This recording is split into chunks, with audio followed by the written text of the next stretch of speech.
morning, good afternoon, good evening. Hi. And Merry Christmas / Merry Gachamas, because why not celebrate Christmas morning by playing some gacha games, aka Fate's Grand Order. Aw yeah. I'm so ready to start Lostbelt 7, how bad can it be? It'll be fine. Oh shoot, I gotta claim stuff in Steam. That reminds me. I'll look at that afterwards. Wait, I gotta sneeze, sorry.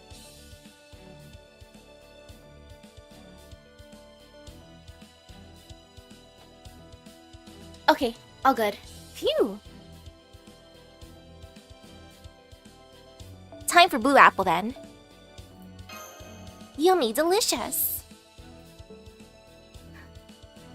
Oh yeah, I was surprised to see Nitocris Alter in there. I was like, wait, why is she here? I'm only gonna give her maybe one multi-pull tonight because my main goal is a sussy priest that's gonna come out soon. I do want her. I'm glad that she's unlimited, but still.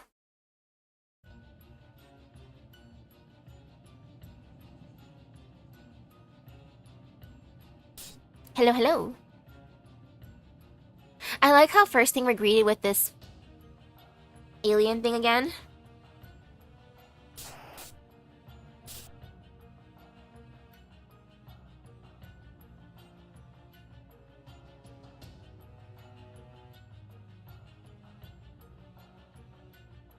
And now darkness, my favorite. What is that? What is this place? Looks like an operating room and a corpse of some kind. So, this must be... Yeah, there's a lot of good servants. And oh my goodness. Back to back.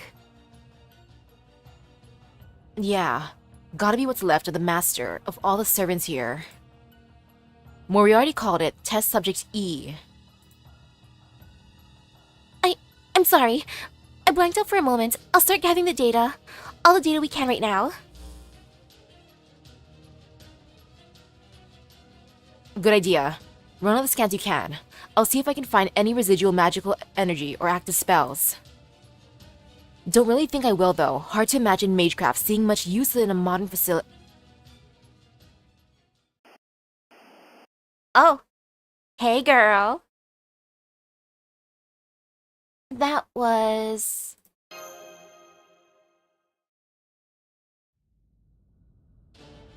Mash, Kadok, something's wrong here. Gah! Don't do that! You scare the shit out of me! Okay, but I know that expression by now. You're serious, aren't you? Mash, hurry up with those scans. Right. I need about 10 more seconds to get everything here. Good. Door still works. As soon as Mash is done, we're out of here. Come on, Misaki. You get over here too. You're trying to bring that corpse with us? The hell? Are you out of your damn mind? You shouldn't even be touching that. Kadok, we need to bring back a souvenir, you know? And that's the only thing I can see. I know, and I am a little scared. But... how good is my decisive battle Chaldea uniform? I'm not sure. Just leaving it here doesn't seem right. I just think it at least deserves to be brought outside.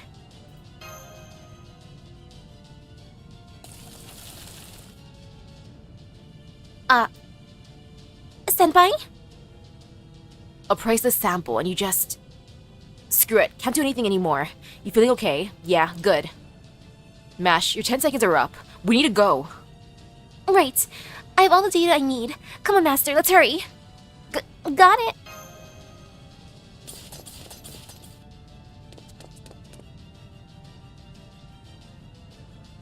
But that's... It seems so... But... What are you doing, Misaki? Move your ass! But Kadok, I thought I left something.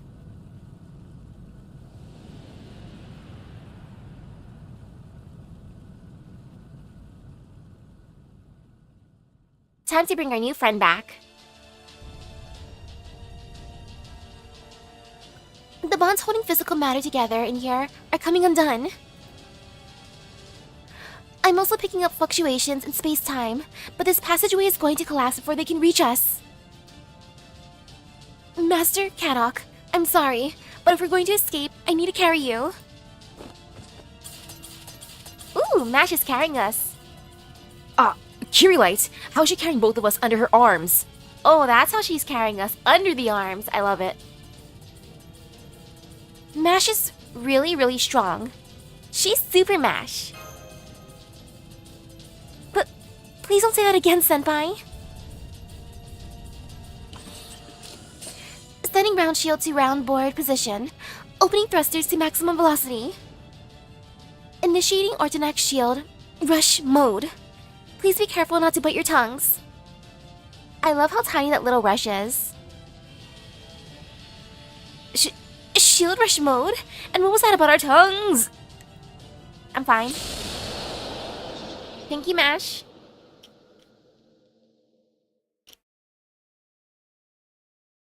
Mash is super strong and super speedy.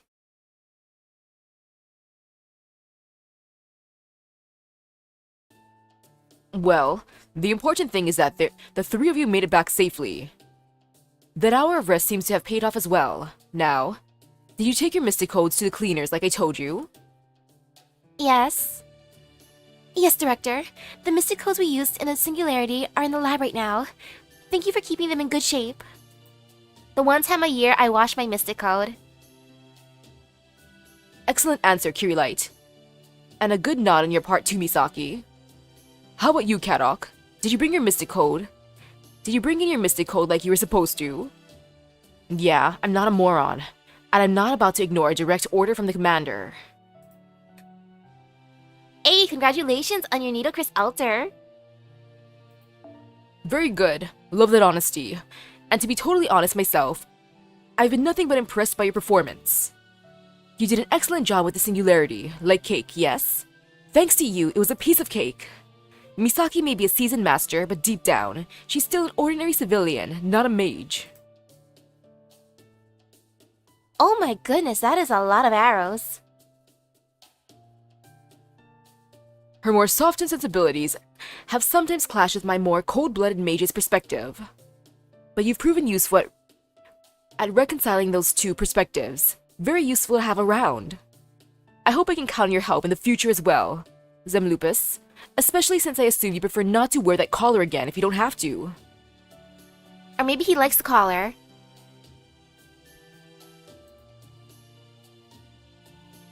Gordolf? I understand wanting to show your appreciation, but we don't have all day. Come to the point, please.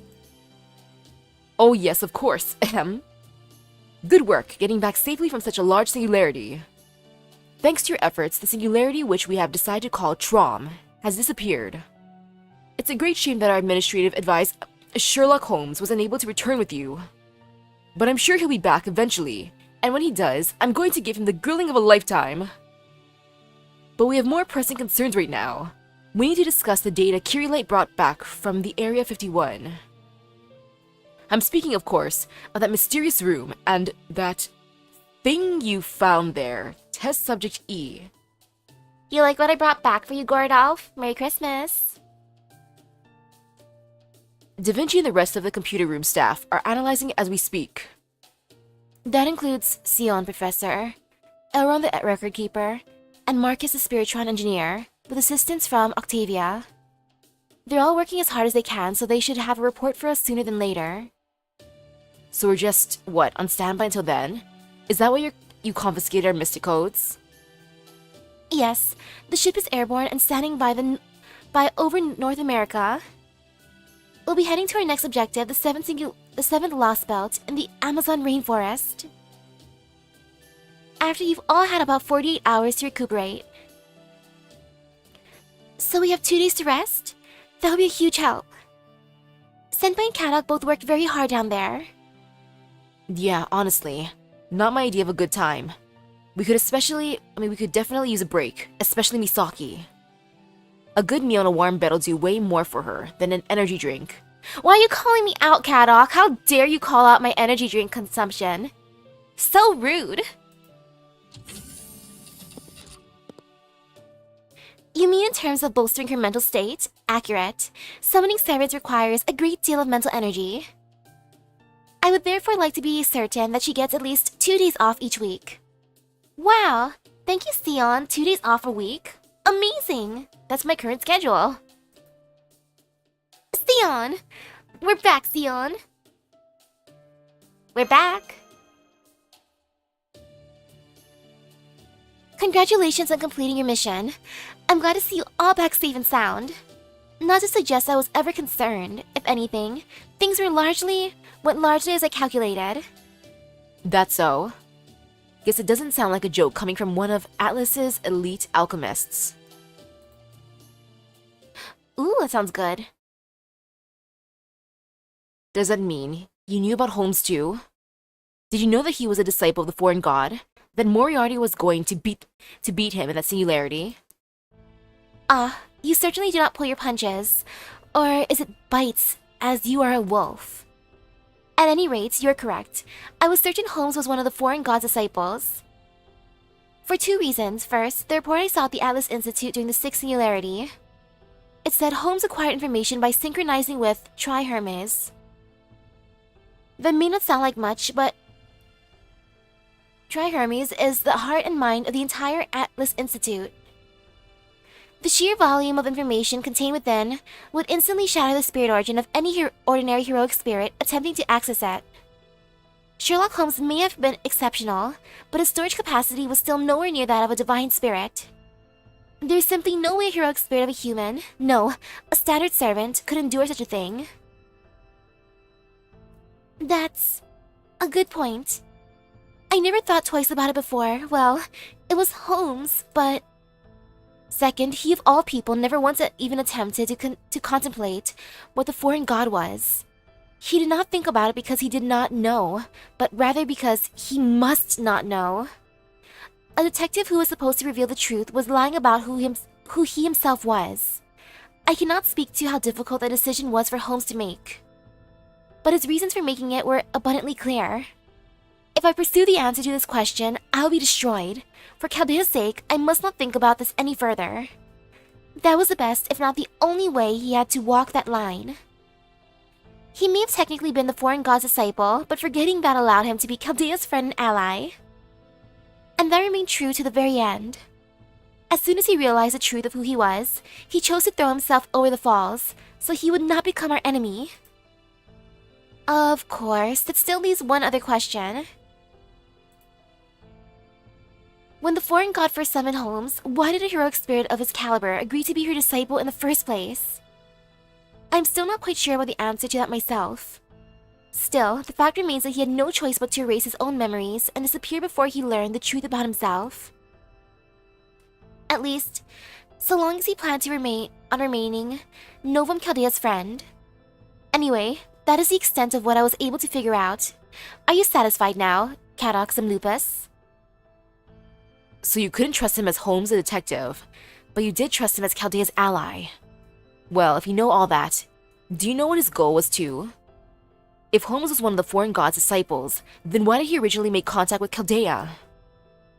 What was it the foreign god wanted him to do?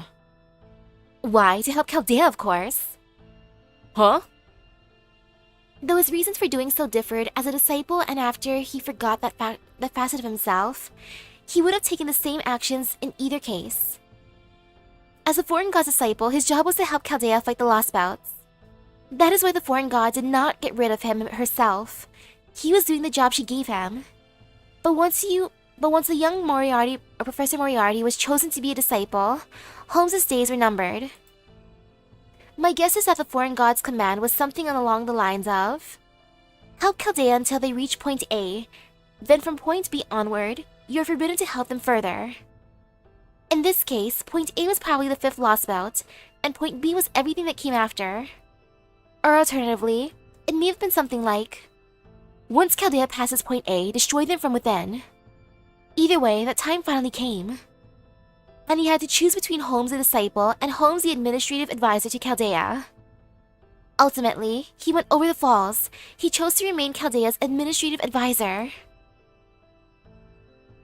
That's sweet of him. That's the part I don't get. Even if Holmes did have to lose to Moriarty so that Misaki's team could defeat him, shouldn't he still have come back alive if he wanted to fight against the foreign god? I agree. It does not make sense. The Holmes we know would never willingly choose to kill himself. So that is both the biggest unanswered question as well as a hint to the foreign god's true nature. Holmes must have had no choice but to exit stage left, so to speak.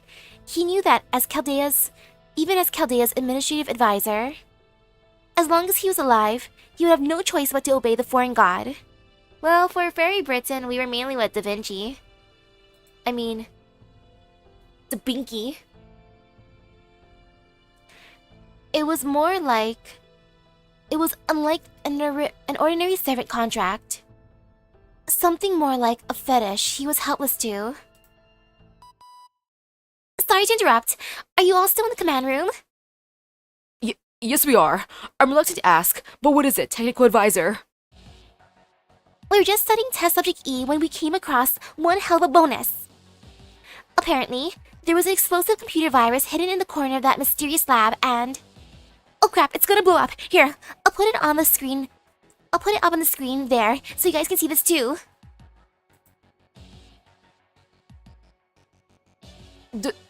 Did you say blow up? What are you talking about?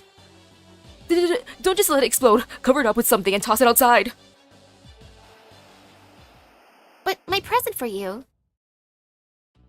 Ahem. Testing. Can you hear me? Are you getting this? Oh, that's a good angle. She may not have a chair here, but oh well. Good day, Chaldeans. Or is it evening now? I'm James Moriarty, notorious evil genius. If you open this file, then I've probably disappeared. What a pity. So I've taken the liberty of recording this video in case the unthinkable should happen to yours truly. Now, I'm sure you and I have had our share of trouble by this point, but I'd like you to put all that behind you.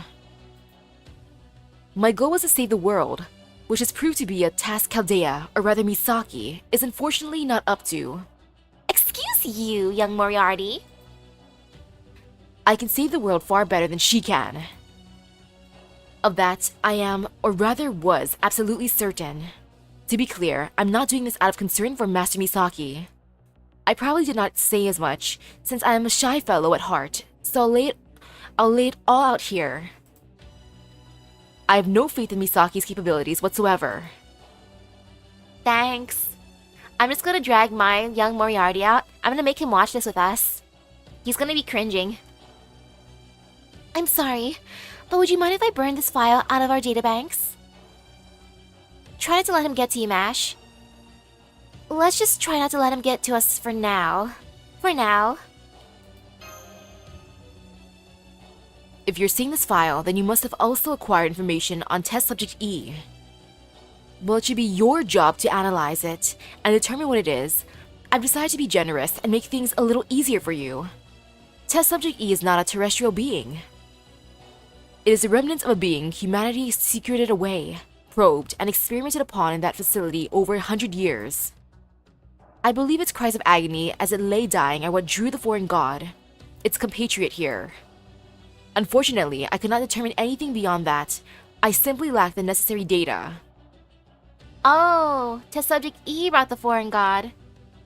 I wonder if that was her lover, her bebe, or a different family member. Like, oh no, my cousin's cries for help, my favorite cousin. Still, we'll try my just a second on the storm border. I'm sure you'll be able to arrive at that answer yourselves. Alright, Chaldea, farewell. I pray that you're able to uncover the truth. No, on second thought, I don't. Miracles happen only when they're meant to. Praying to God is for students who forget to do their homework. That smug son of a bitch. He just wanted to kick us when we're down. What a terrible professor. I hope he's not a bad influence on you, Master. I trust Catexum Lupus and Mash Lights have finished voicing their opinions by now. Ahem, before I go, let me give you one last bit of helpful advice. I would hate to leave on so sour and helpful a note that Chaldea ultimately declines to summon me. Well, too late, I re-summoned you, bro. You should know that you have precious little time left to you. U-Olga Marie, or the foreign god, is planning to strengthen her spirit origin even further. She means to do so via the entity of the outer realm that sleeps in South America, which is one of Brishsan's, the Mages Association's Folklore's Department's ultimate taboos. And ah yes, my third cousin twice removed is in pain. I flip for it, heads I go, tails I laugh at their misery. Oh, it's heads. Time to go. I like this though. The Mages Association's Folklore Department's ultimate taboo. It's an extraterrestrial being known as ORT. It could be considered a true invader of this world. And U-Olga Marie plans to merge with it. Ooh, a fusion. Are you surprised? I do hope you're surprised. Anyway, your deadline fast approaches. You may have defeated me, but you have no time to rest on your laurels. The moment the foreign god gets her hands on ORT, humanity has lost. So if you don't want to see this planet brimming as it is with possibilities, most wicked, split in two, I suggest you hurry. Taboo, boo. Did he really say ORT? What's ORT? I don't know what ORT is. You mean you don't know? Oh right, you wouldn't, would you? Damn it! Oh, so it is ORT. You didn't grow up hearing ORT would gobble you and your whole house up if you didn't go to sleep when you were told. That is pretty intense. ORT would have eaten everything by now. I never go to sleep when I'm told. Well, I for one am jealous. How do I... To put it in terms that even you would understand, it's a sort of a ghost story of the mage world. ORT is said to be a monster from outer space that came to South America before the AD era began. They say it kills anyone who even gets close to it in an instant. No mage has ever entered its territory and lived to tell the tale. And yet, for some reason, maybe they decided it was too dangerous to be left to its own devices, or perhaps just out of pure academic curiosity. A Grand Mage and 6 Brand Mages decided to raid its territory in South America back in the 16th century. Oh, in case you don't know, a Grand Mage is the very best of the magecraft world. They're monsters, powerful enough to single-handedly rival the might of entire nations. Brand Mages are one level below Grand, but they're still incredibly talented geniuses who are nearly as strong as Grand Mages. So getting 7 incredibly powerful mages together for a single expedition was something that had just never been seen before. It does sound like a SCP. In fact, they say the mood at their campsite before they set out wasn't too far off from a festival. But ultimately, only one mage made it back alive. You must not go near that thing yet. There is nothing alive on Earth right now that can match it. Wait for the next era. Let us entrust our hopes to the creatures, whatever they may be, which evolve after our extinction. After he spoke those words, he turned into crystal right before the eyes of everyone who gathered to hear him. Well, that's ominous. That mage's name was Astea. He was one of the 12 lords of the clock tower at the time. The incident is what prompted the Dean of the Mages Association and Clock Tower to dub the monster ORT. And ever since then, that particular region in South America has been known to be off limits to all of humankind. Though at least, in the peasant mage family I grew up in, this was all just a tall tale. If Gordov's reaction is anything to go by, the nobles must have been taught that story is a fact though. A fact scary enough that they apparently use it to threaten kids into behaving. So, there's been another alien on Earth this whole time? Hey, hello.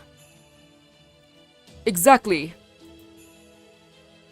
Orch and most of the ultimate ones could give Cthulhu a good fight for his money? Oh, it sounds amazing. Ah, Merry Christmas to you. No one should ever go near ORT. As they say, wake not a sleeping alien. My old dean once said, as long as the planet doesn't scream, or it will never wake up, it slumbers deep beneath South America. So we must make sure to leave it alone. If it stirs, there will be no safe place left on the planet. That's how scary this monster is. It's even worse news than the foreign god. I had no idea a mystic like that was sleeping in South America. As a captain myself, I can't say I'm not intrigued. That right there. That's the kind of curiosity that nearly destroyed the whole world. Don't you dare indulge it. I just remembered something. I once read an article about Ort in Chaldea's library. It said Ort was, at present, the most powerful unknowable life form mages had yet discovered. It's said to be a huge extraterrestrial being which resembles nothing so much as a spider. Its exodermis is supposedly hard, soft, hot, and cold all at once. Oh, it's everything. Merry Christmas. Instead of cold, naughty kids get a visit from Ort. It generates energy inside of its body using nuclear fusion, transforms any matter it touches into crystal, and it's a threat to humanity that won't be comprehensible to human technology until the year AD 3000. Ah, okay. That is a hell of a callback. A dog, primate, murder foe, and a spider. Well, we got the spider now. Damn, seriously? It's that bad, yet I want to visit it and poke it. This is far, far beyond anything I calculated. The foreign god wants to merge with Ort, but she's already more than powerful enough already. Why would she undergo such an unnecessary alteration? Well, since she also claimed to be president of Earth, I'm guessing she may just be greedy. I don't blame her. This is absurd. If we were to assign a value to Chaldea's present fighting ability, we might say it's level 50. The foreign god would already be at level 1000 in that case. There is no need for her to grow yet more powerful, and yet she wishes to merge with Ort and become, let us say, level 10,000. There is such a thing as over-preparing. At any rate, if Moriarty went to the trouble of leaving us that video, then it is almost certainly true. Gordolph da Vinci, I propose an immediate change of plans. Though we need to verify that U-Olga Marie is indeed capable of fusing with other lifeforms at all, her success in doing so with Ort would leave us absolutely no chance of victory. Not even the sacred sword we finally finished would be of any use against her. The plan we drew up in Britain would be useless. According to Trimagestus II's prognostications, a threat of that scale has yet to appear on this planet. There must be some reason the foreign god has not yet been able to find Ort. In which case, we do not have a moment to lose. I'm setting the Stormboarder's course for the 7th Lostbelt immediately. We will finish our preparations on the way. We must find the foreign god and defeat her before she can merge with Ort. Yeah, I'm gonna defeat her before she merges with Ort because I want to be the one that merges with Ort. Or, I want to summon Ort. Why not? I'll take a spider.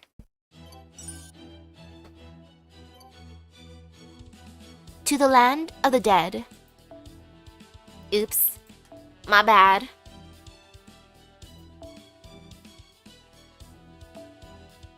Just gonna fuse a few craft essences and then we're all good. Yeah, just a little bit of fusion. Boop. Okay. Success. By the way, I hope everyone's Christmases have been fun so far. For Christmas Eve, I only went to one family party. The other one, me and my bros just ditched. I know that sounds kind of bad, but we're just like, one is good enough for now. And it was good enough. Hehehe. Wait, no, I don't want to do that one. There. That's fine. Merry Christmas! Have I been practicing my fusion dance? I'm not sure how good it'll be with a spider. The only spider servant we got is somewhere Murasaki, sort of. Close enough. The more the merrier, though. And just one more fusion, then I'm good. Okay.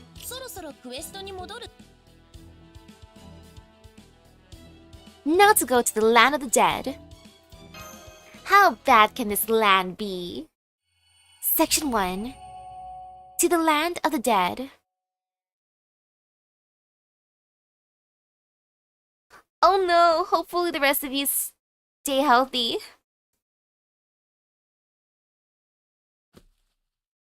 Hey, look at my dry cleaned outfit. The one time of the year I wash it.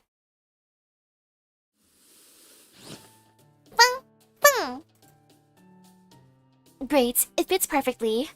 Habitat did a wonderful job as usual. The Mystic Code was designed for the expedition to the 7th Lostbelt. Well, really, for the battle with the foreign god.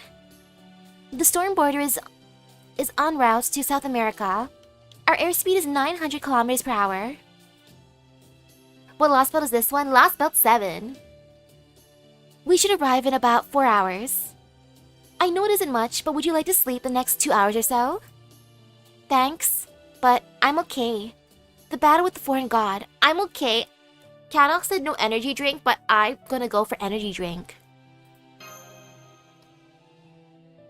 Then I'll make you a cup of tea to help you relax. One with lots and lots of honey. Or I'll take that. That sounds yummy. Merry Christmas! Will I summon the new foreigner from the 7th Lostbelt? That'd be nice if I can. Oh good. Everything's still good. In good working order after your emergency assault in Trom. We shouldn't have to worry too much about sending you out to South America. You'll be able to operate there full-time. Thank you, Da Vinci. I feel better at hearing that. You know, I may be off base, but I feel like I've been in better shape than ever lately. The Black Barrel is still a challenge, but I feel much more comfortable handling the Ortonax now.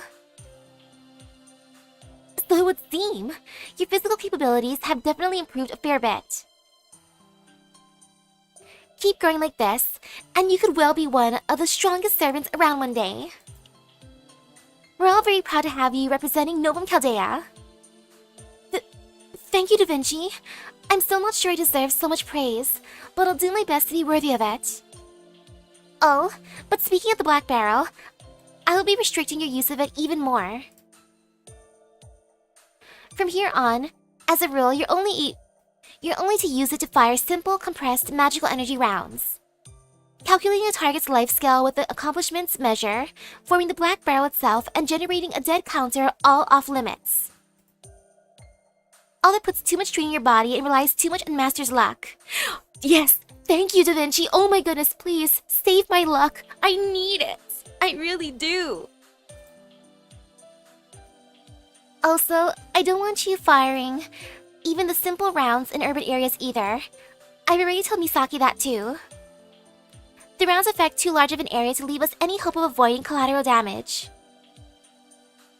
I think that's the right decision. The dead counter breaks some of the world's own laws. I understand it's not the kind of thing that should be used recklessly. Exactly. There's a reason the Atlas Institute was afraid of turning the very concept of death itself into a weapon. And one more thing. Standard servants have spirit bodies. Even when they materialize, they're still made out of ether. They don't have any actual flesh, and they can never grow beyond the abilities they had when they were added to the Throne of Heroes. But as you're obviously aware, demi-servants have human bodies, which have had a spirit origin transplanted into them.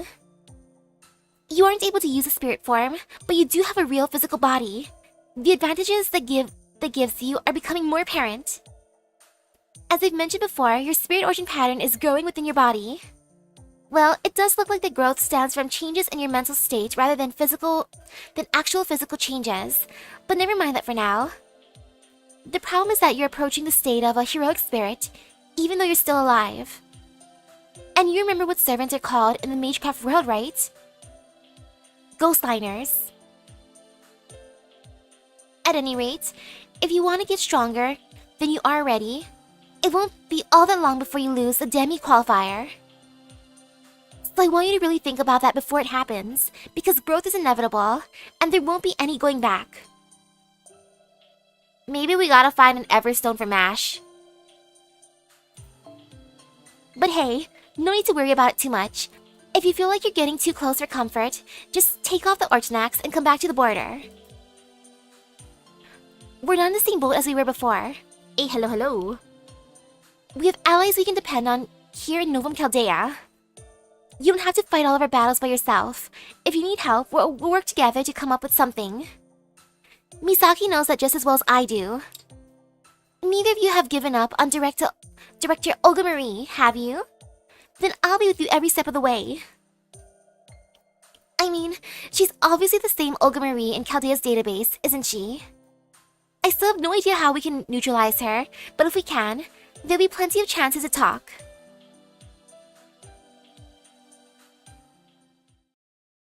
Sounds good, Da Vinci. I totally was not eavesdropping. Aw yeah, look at us, battle ready. The storm border will soon be passing through Central America.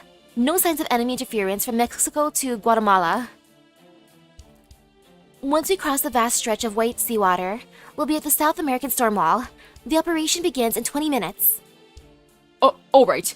I trust all Novum Chaldea personnel are at their assigned stations, yes? We may have moved the timetable up significantly, but our preparations for this operation have been complete for some time now. There's no call for panic now, right, Technical Advisor? Of course. Remember, our foreign god trump card, the sacred star that weaponizes the very concept of a holy weapon? We'll be loading it into our primary cannon, the Hume Barrel Ray-Proof, which uses both proper human history's legitimacy and humanity itself as ammunition. We've run over 100 million simulations with it in Trimagestus a second, and it's had a 99.99% success rate. Ooh, I like that, 99.99%. There won't be any problems deploying it in live combat, even with its transformation sequence. Wonderful! I knew our technical advisor wouldn't let us down. Hello. By the way, this primary cannon... Does it have a firing mechanism in the command room that looks like a gun's trigger? You'll have to show me later. Come on, Chubbs. The call was already made that the Marines would be firing it, wasn't it? Give it up, would you? Humph, of course I know that. Gibbier. I just wanted to indulge my sense of adventure for a bit. Do you still want to hear my report on Test Subject E, Commander? I definitely do. What did you find out? Little substance, unfortunately. I learned only 3 things. 1, that operating room had cutting-edge equipment from the same level of civilization as our own. 2, Test Subject E is of a completely unknown species. Trimagestus II had no data on it whatsoever. 3, though it had been cleaned up, we found a great deal of human blood and tissue there.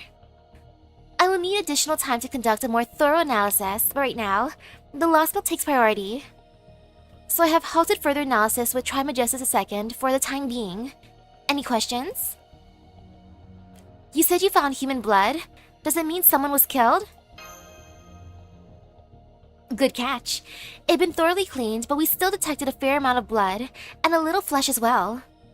That doesn't sound thoroughly clean to me if there was even flesh. It was thoroughly cleaned, except for that one spot. So yes, barring suicide, it is possible a murder was committed there. A murder mystery? On Christmas Day? But it was an operating room, right? Couldn't someone have made a mistake during the operation? I see, true. There is at least half a chance of that. Though I do not believe in most surgical errors result in blood splattering a full meter from the operating table. That's enough about Test Subject E. We'll be in hostile territory soon. How are reinforcements coming along? On it. This is the computer room. A summoning room. There was a second corpse, but I never turned around, so I missed it completely. Gosh darn it. For this mission, Trimagistus II is recommending we summon 4 servants. While it would be more energy efficient to summon them from the inside the Lostbelt, we wouldn't want a repeat of the Britain situation. We've already summoned the first servant. She's headed to the command room right now. Just be patient, and we'll have the other 3 on their way soon too. A wise decision. We'd be royally screwed if we only realized we couldn't summon any new servants after we already entered the Lostbelt. Anyway, I wonder who the first heroic spirit to help us conquer the final Lostbelt will be. South America has its share of harsh environments, you realize. So I suspect it'll be a muscle-bound, headstrong, uncultured gorilla of a servant forgotten by civilization. Well, let's see how your guess is. Who are you calling uncultured? Such insolence from Chaldea's commander. Nitocris, the lady inside the Great Majed. Nitocris. Yes, it's me. I'm glad to see you in good health, Misaki. I heard your pleas for help and came to assist. Oh, you know how funny that would be if, while summoning Nitocris altar, I just get this Nitocris? Well, more of her is fine, but still. I take it you know the servant? Nitocris, have you retained memories of your previous summoning?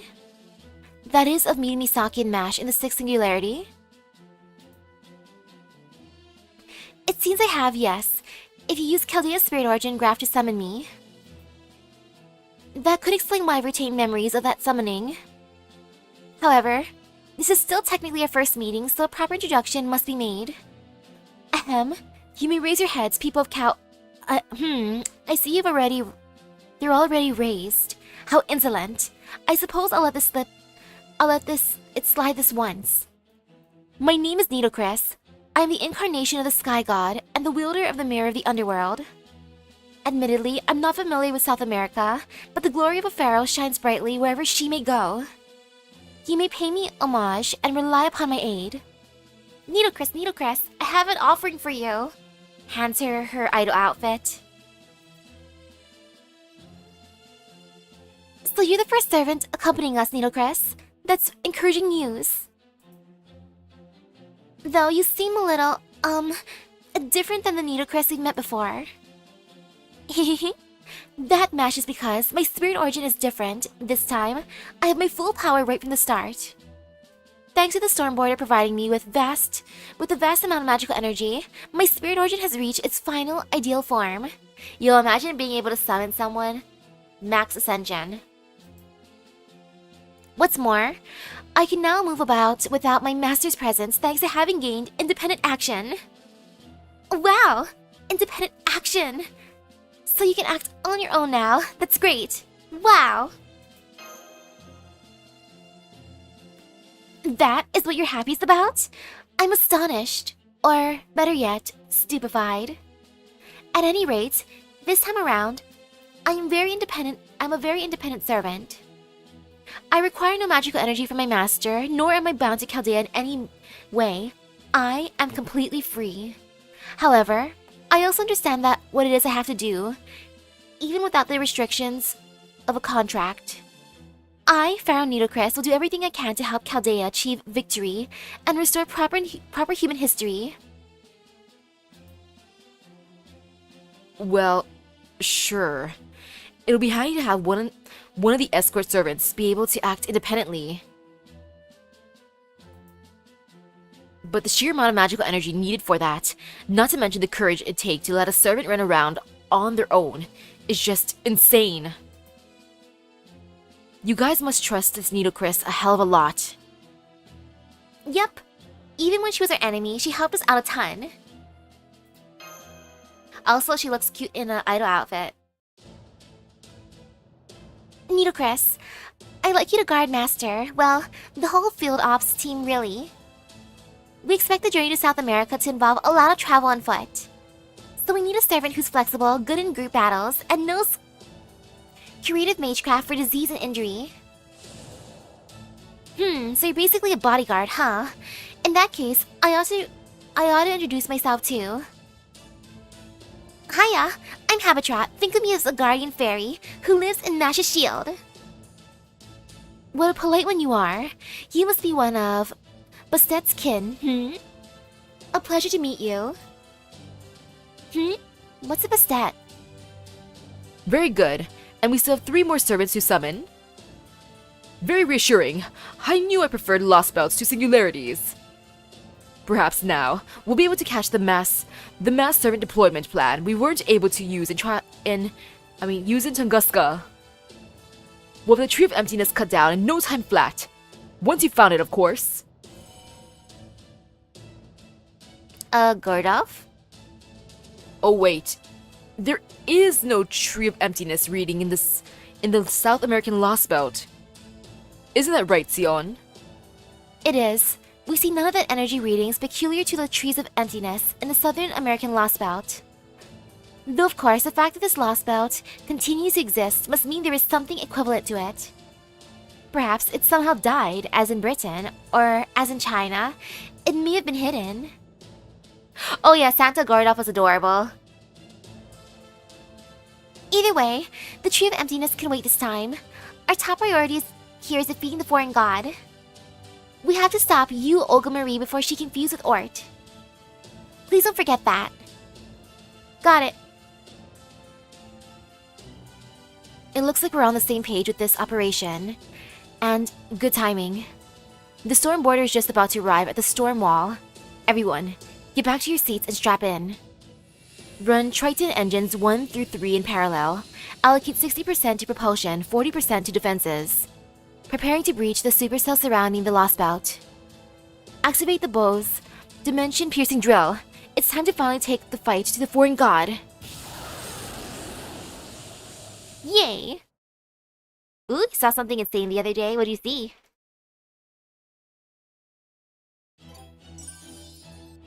Oh, we're fighting. Yay for fighting. We got this. Ooh. Whee! Look at us go. Did we make it? We made it through the storm wall. Damage to the hull is of course minimum. All right. Cut the commentary. Focus on the report. I'm sorry, Nemo. It's because I asked if we made it. Get me an external view on the monitor. I want to see this Lost Belt for myself. Ooh. Oh my goodness. That is... Wow. That is intense luck. 5 gold servants from tutorial summon. Roger that. Switching monitor to external camera feed. Hello, hello, what's this? A Christmas miracle! Lostbelt 7, morning stream. Oh. Oh, okay. Well, it's a good thing we have experience going around volcanoes. It's a wasteland. Oh my goodness. A salvo, 2 Valkyries, and 2 Nitocris? Wow, and dupes especially. I expected to see the Amazon rainforest. It looks more like we just flew straight to hell.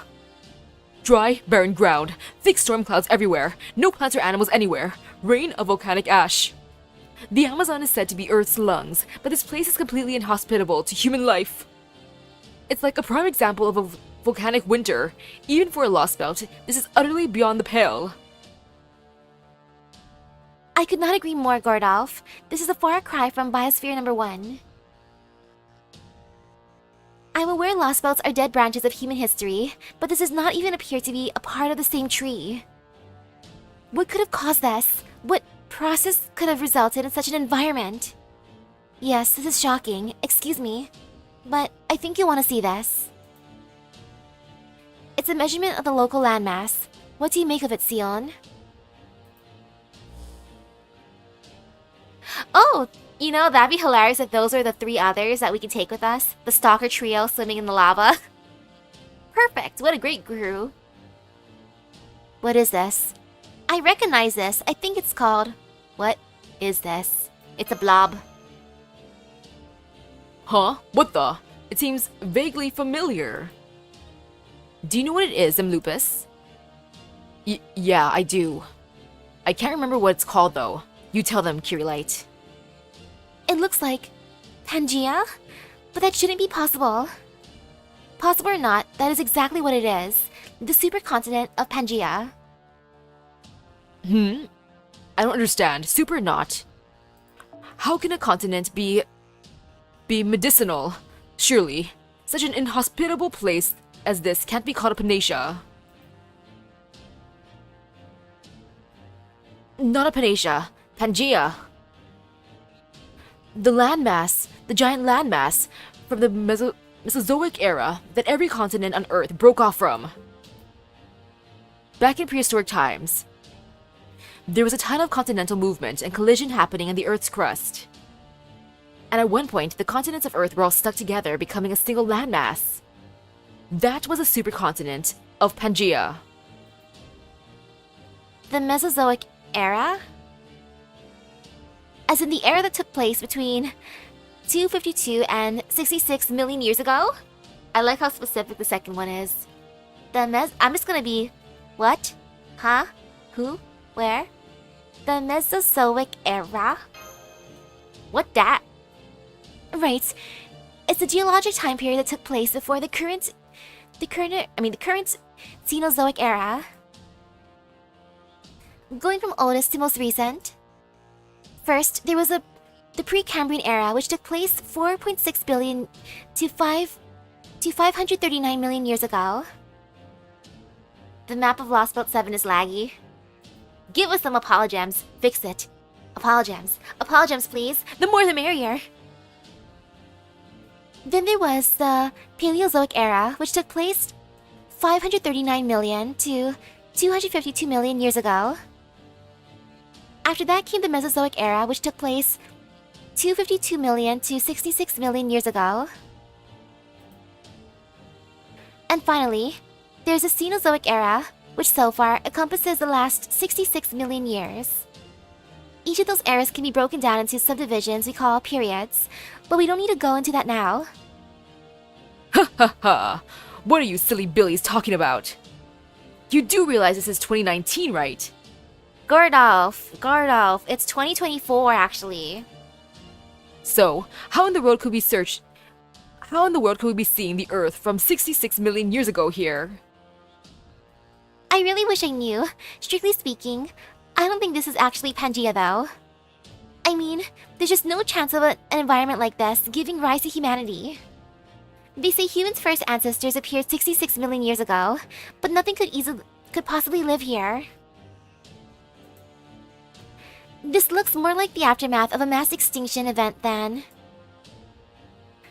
Old boomer Gordolf stuck behind the times. Wait, that's it. A mass extinction. Maybe that what we're seeing here is... Bung. What is it, Bo? Are you trying to tell us something?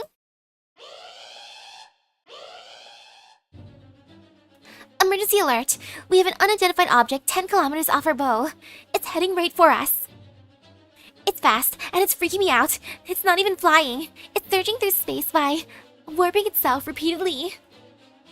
It's closing in on us quickly. What do we do, Captain? Keep it together, Marine. Raise the storm border's electromagnetic barrier and brace for an attack. Look out. Tell us what we're dealing with. Better yet, put it up on the monitor. Yes, right away. Here's the enemy silhouette. Oh crap. Oh crap. I see lightning. Thunderbolt and lightning, very, very frightening me. Oh, thighs. Those thighs and lives.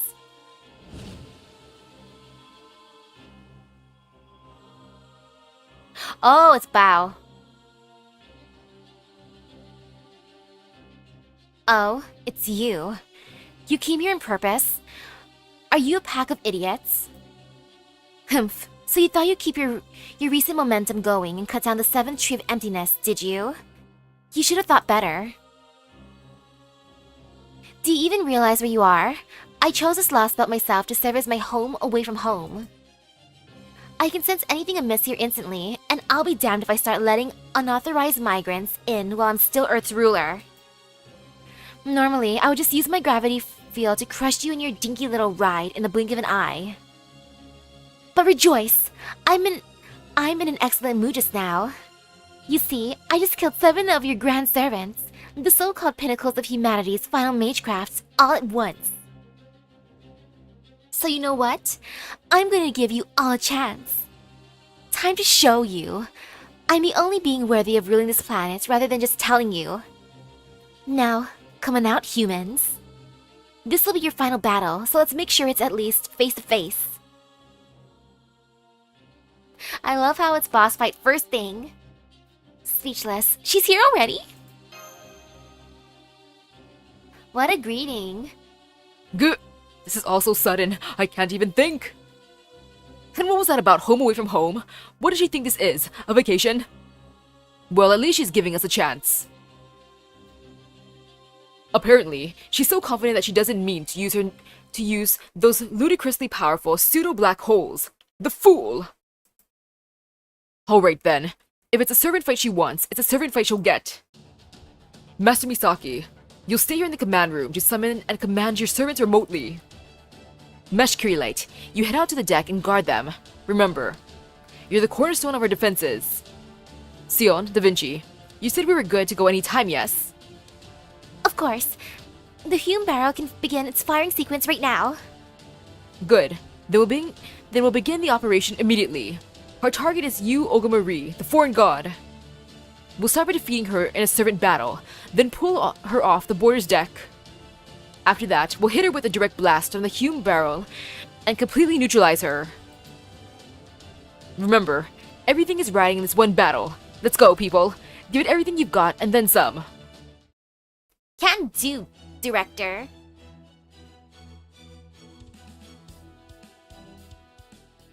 Oh, it's very, very, very intense. Ooh, I hope the gift wrapping went by well. And let's see. Sorry, milady.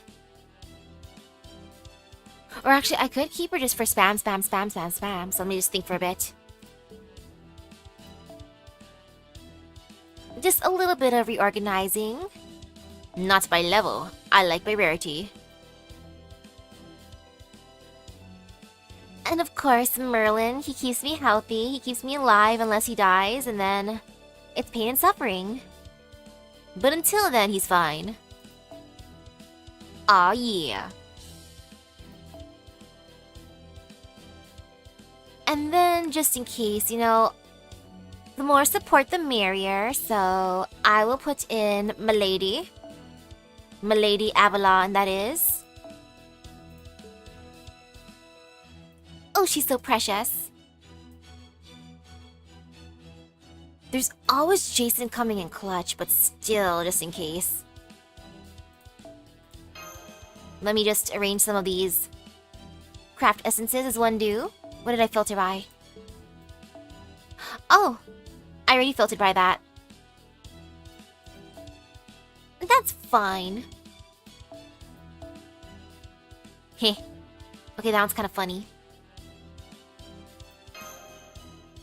I gotta give Jason more grails. He's hungry. He's a hungry boy.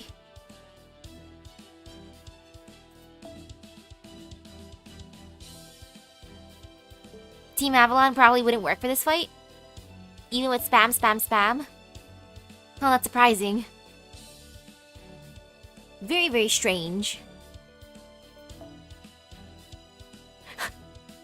Just because Estelle was cute, I kind of want to have him. At the same time, neither of those are quick support, so... You know, just for funsies, let's put Ku inside. He's a good boy, he hits hard. Hard enough anyways. I'll take that one off, and you know, I'll give her something too, why not? Hey, pretty lady, you want a nice craft essence? You do? Okay, let's go.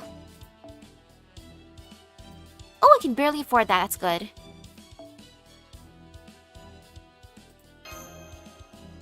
Did I see what came out in JP?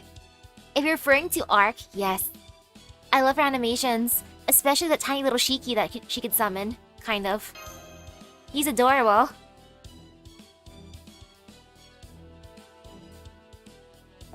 Okay, no emotional support Jason. In that case, yeah. I should put Mesh. Mesh Smash. I believe in you, Mash. You go, Mash. In that case, I can bring a different craft essence. I kind of like that. That's fine. That is very, very fine indeed. Actually, no, I don't want to use that one. I want to use this one. Okay.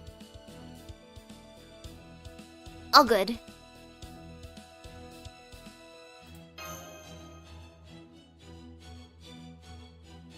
This should be fine. Yeah, I'm gonna believe. And let's just use a teapot, why not?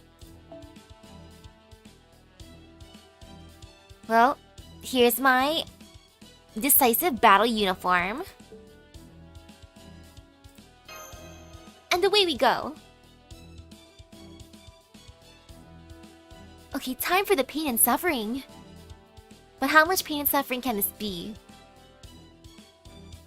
U-Olga Marie, I'm here for you. Hey, girl. お前たちの旅もここまでだ。今まで見逃されていた。などと思っていたか？違うな。Oh gosh. 少し忘れていただけだ。Look at how many bars she has. 7機では足りん。キャッチ連れてこい。Decrease NP strength for yourself when defeating an enemy. Set charge to maximum for yourself when defeating an enemy. Ooh. Okay. After the second bar, nice. Very, very nice. So no fear. This is fine. This is totally fine. Incredibly fine, in fact. Dang. There was not enough for her. It's okay, though. We'll see how hard she hits first thing. But just in case, because... who might go down? Actually, no, that won't do anything. Whatever. That's just for emotional support. Okay.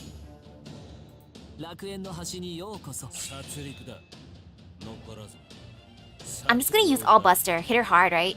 Hard and fast.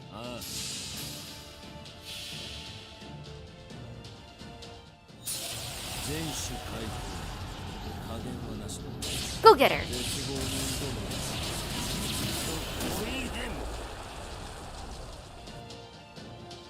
Hey, so far so good. Come on, you got this.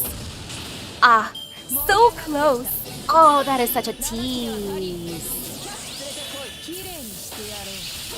Ooh, I hated that. I hated that on an emotional level and a physical level. I thought she was gonna noble phantasm me in the face. I just hate the ignore invincible. It's a good thing I didn't use invincible. I was tempted to, but I resisted. Well. Hit her with those big meaty busters. I will. But now while my team sets up their buffs, I will drink some water. I can be good and hydrate every so often. Hydration good in the morning anyways. I gotta water myself.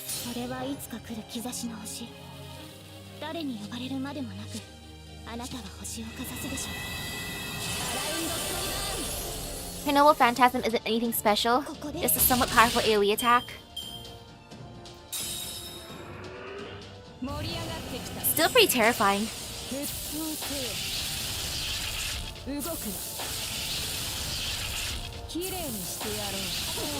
How? Oh my goodness, ma'am.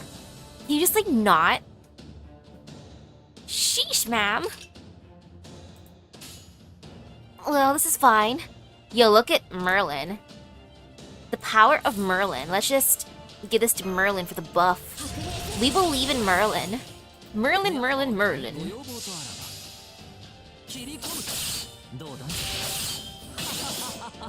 Good job, Merlin.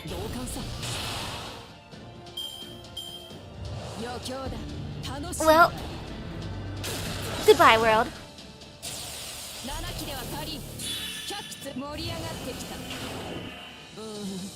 Goodbye, Merlin. Well, at least she's debuffing herself. I like that. Man, can you just like not do that?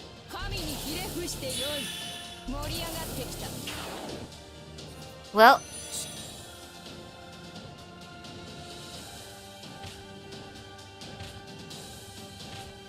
that was an experience. Not necessarily a good experience, but an experience. Ha ha ha. Well, well, well.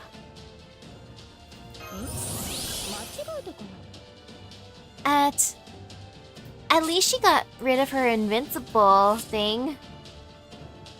At the very, very least. If only I could debuff her.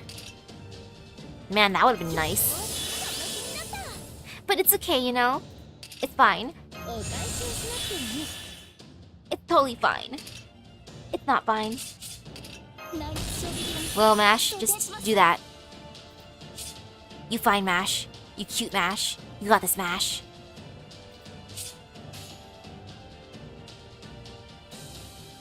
Yeah, which is unfortunate.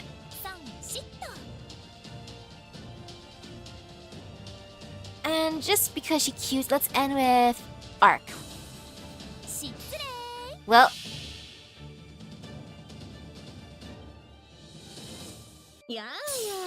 yeah, what was your team?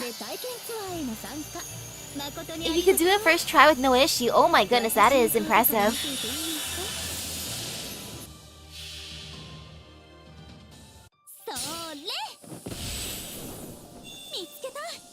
Okay, this is working out good. Ish. Yeah, look at that damage. Good damage.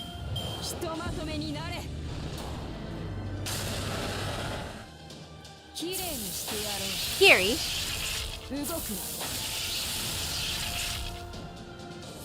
Aw, yeah. All good.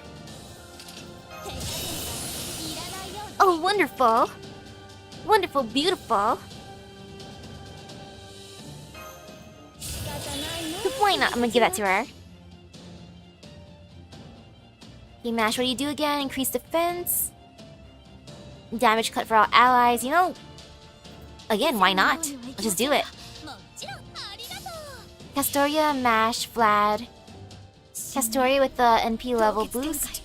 With Mash die, Proto Merlin came in.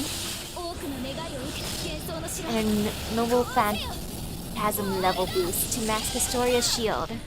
Huh.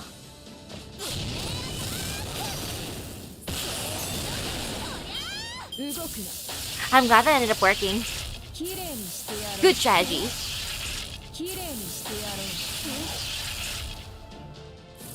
Ouch. Ouch, but not really. Nah, it's still ouch. Wait, Mash, I forgot. You can do this. You got this, Mash. Mash, smash. We believe in you, Mash.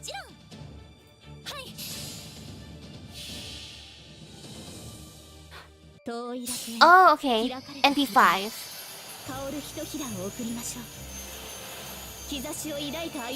You did it first try. You used Super Orion, King Hassan with some support. Servants with good survivability really came in handy when it came to the hard bosses. Oh, nice! Super Orion and King Hassan. Oh man, that kinda sounds tempting to try. Very, very tempting. Oh, I just realized. I didn't realize her MP was sealed. Whoops. Well. That's fine. That's just how it be sometimes. a little bit of MP ceiling to ruin my day. そうかいたまにはどうだ The girl with the counterable phantasm. Oh, I know. Bazette. And A, hello, hello, welcome, welcome. This boss fight first thing is pretty savage. Uh-oh. U-Olga Marie, can you just like not? Ma'am, can you just like stop, please? Well. Taira's also good. Oh, if only I had her. You know, let's just have Mash deal a bunch of damage. Mash, smash.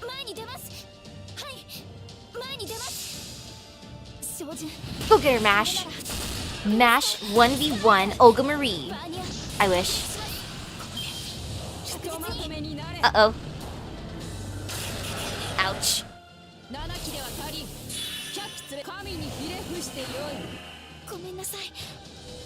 Okay, command spells time.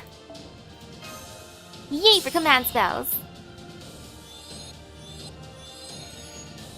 I wonder how U-Olga Marie feels about this. Oh shoot! It's okay. It's fine. That's just how it be. We're just gonna mess with her now. Why not? The power of... extreme defense. I might need those leyline stones later.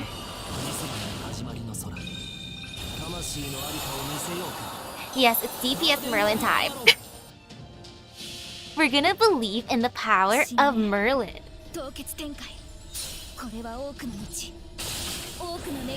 Though it's fine. Once his team goes down, once the back row comes out, as long as she can't, you know, invincible, it's fine. I can just Noble Phantasm her to the face.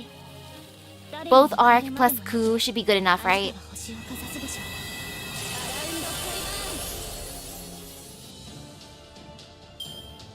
Okay. And now I live.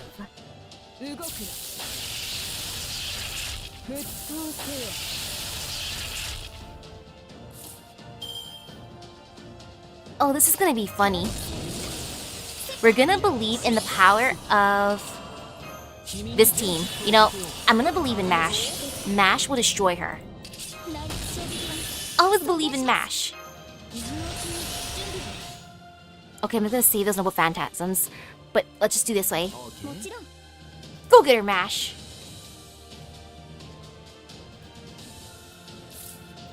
Go get her, Mash. Power Buster. Battle Merlin, Battle Castoria, and Mash. Aw, so close, Mash. You did so good, Mash.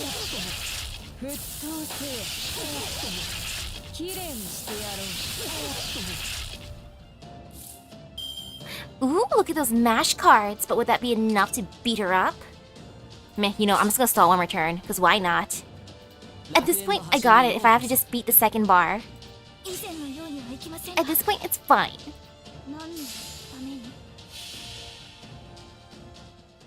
I hope I get more Mash cards in the next one because I want to use Mash to destroy her. Mash has to be the one to finish the fight.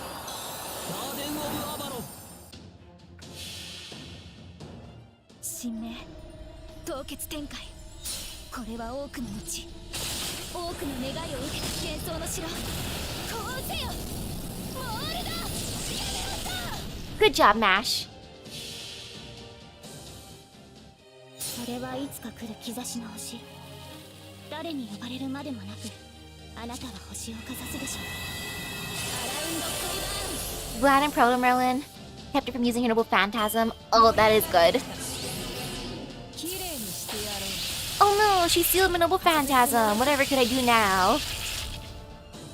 Oh man, imagine not being able to use a Noble Phantasm. Oh shoot.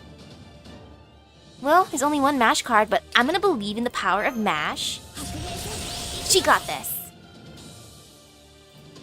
So, let's see.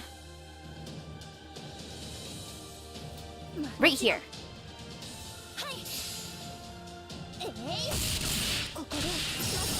Come on, Mash, you got this. Ah, so close, Mash. Next turn. ひとまとめになれ。きれいにしてやろう。沸騰せよ。 Thank goodness for those Mash cards. And now for the power of Mash. Go get her, Mash. All Mash. Yo, look at Mash soloing U-Olga Marie, basically, right? Just kidding. Half kidding. U-Olga Marie's unscathed. 忘れていただけと言っただろう。諦めて私に祈るのね。 Well, you may be unscathed, but so is Mash. Look at Mash with her almost full HP. She's basically unscathed.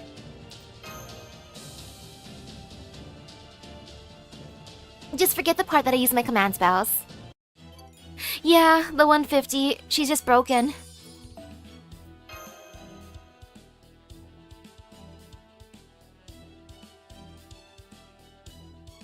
And now for more pain. Just kidding, less pain. Maybe. Stare into the abyss. Ha. You're a long way off from hurting me, but a bit of pressure on my skin is nice for once. Your skills are impressive. It makes the time I spent learning to play on your level worthwhile. But now, I think it's time for my big move. That's right. The one you've all been waiting for. Here comes my gravitational field. Ma'am, can you just, not? Not in my watch. I should be able to handle one of that size all on my own. Good job, Mash. Shield of White. Let only those without sin pass. Mode Camelot. What? You just batted it back at me like it was a ball? Wait. I know what this is. I've seen records of it. This is tennis, right? You didn't tell me you were a heroic spirit of tennis. I love that. I'm not, but I've always wanted to go. To the championship. Now, command room. The foreign god is on the move after taking Mash's, her own attack. She's at the outer edge of the bow. All engines, full reverse. Ready the primary cannons. Da Vinci. I'm on it. The firing sequence is almost done. And it's all thanks to the time Misaki bought us. Stormboarder's transition to drawn sword form complete. Anti-threat response valve open. Initiating magical energy circulation.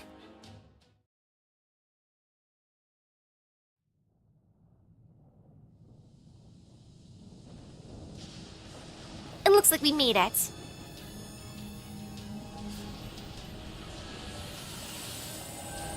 Ooh.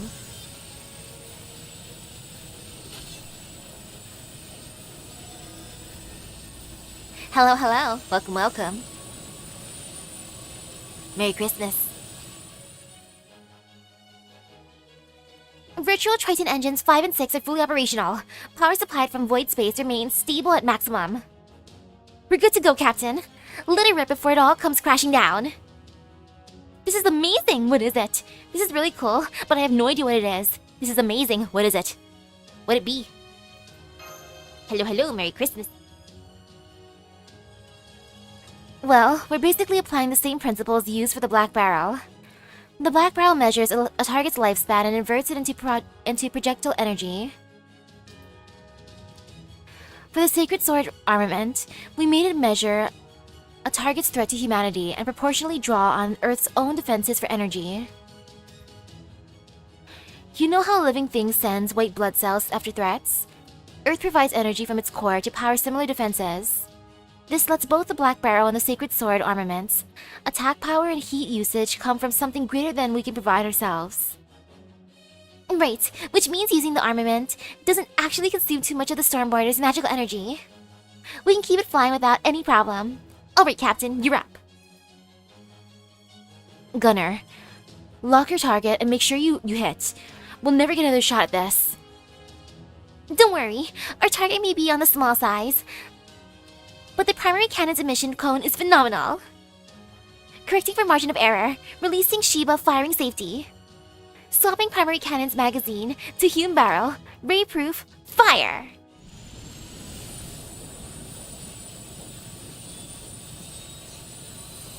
Go get her!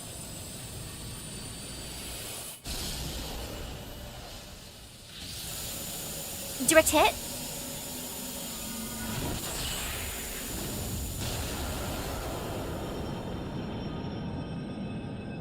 Did we get her?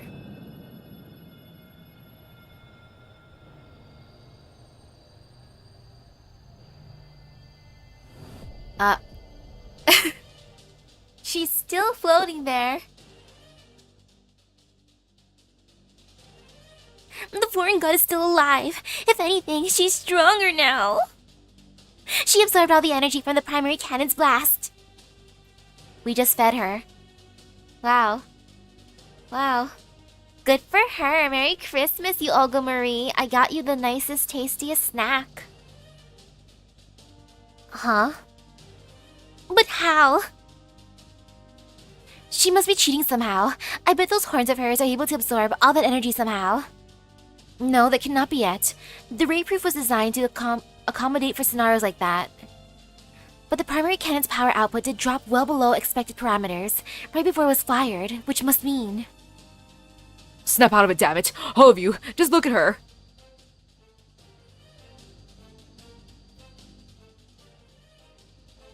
Even she had no idea how she survived that blast. And it's pretty clear she's really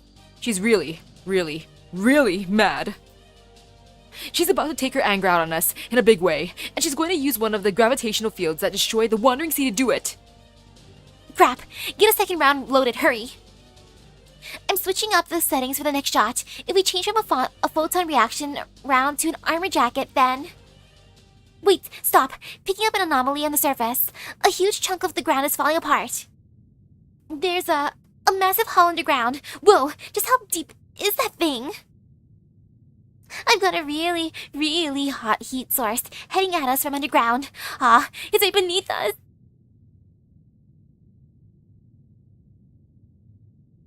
New friend?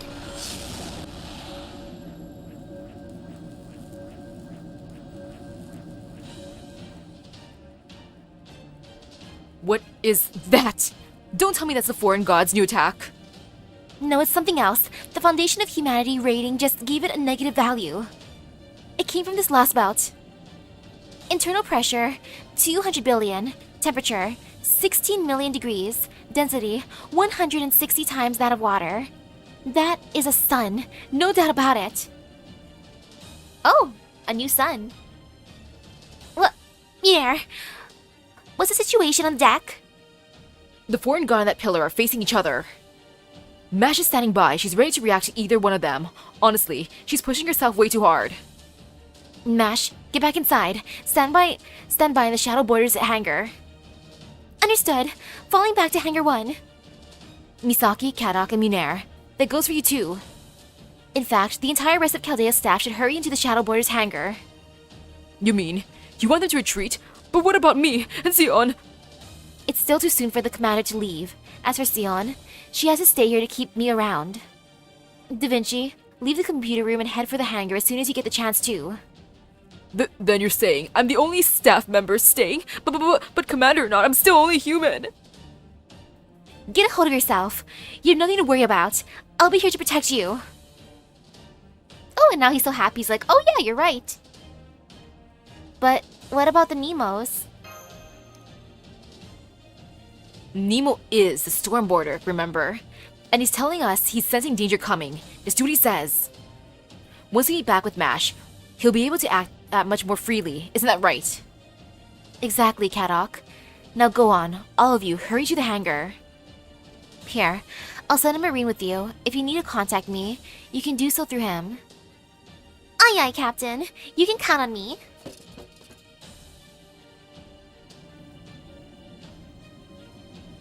What is this light? I didn't see anything like this in that subterranean world. Huh?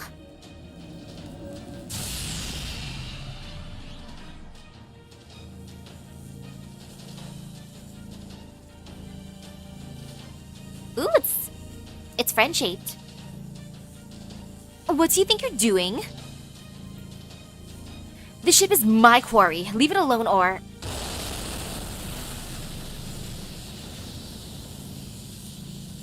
The sensation. It's not light or fire, but a fusion of plants and mineral? So it's a sun and a plant and a fire and a mineral all in one? Lots and lots of fusion, huh? But nothing like that should exist anywhere in... Damn, I can't hold it off. Is it actually more powerful than me? Swatting her like a bug. Oh man, I don't like the sound of that at all. And then there's the heat. What's going on out there? No gawking. Running time now. Nemo wants us in the hangar so we can get on the shadow border. And that means he thinks we might crash, right, Misaki? Yeah, that's right. Huh? I love the difference. You know, just for funsies. Huh? What? What were you saying, Kadok? I was distracted by the pretty lights outside. Don't give me that. He used the shadow border to parachute to the ground plenty of times. Really didn't expect to get the same experience myself quite so soon. Wait, really? Oh my gosh, you're so cool under pressure, Captain. That's way outside of our area, though. We just carry supplies, clean, give reports, and stuff.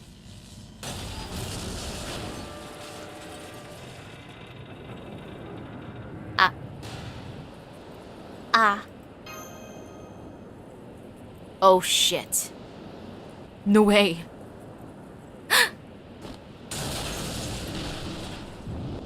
Well.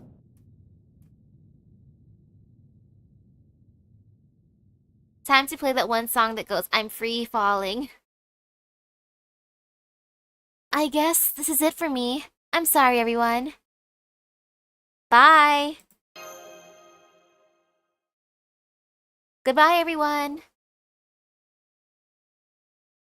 Whee! Oh no, not Captain. Huff. Huff.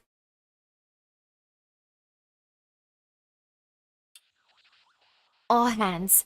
The storm border has sustained massive damage. It cannot stay airborne.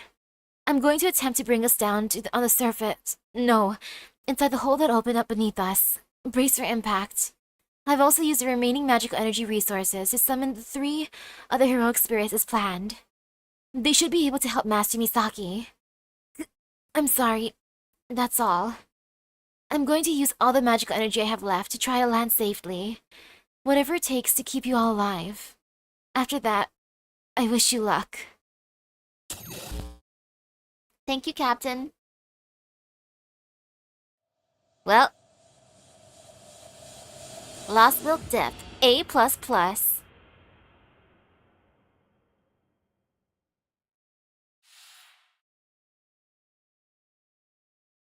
We'll be fine, maybe? Captain did summon the other 3. Hopefully one can fly. Or maybe 2 or 3. And ooh, I like how MASH is just ranking up. Look at MASH. Good job, MASH. Now where are we?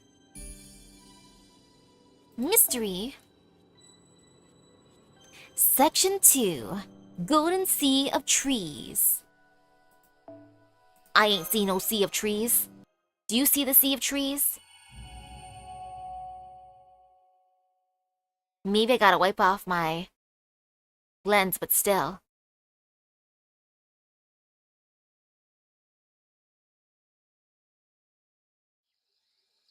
I see blurry stuff. Oh, there's some trees.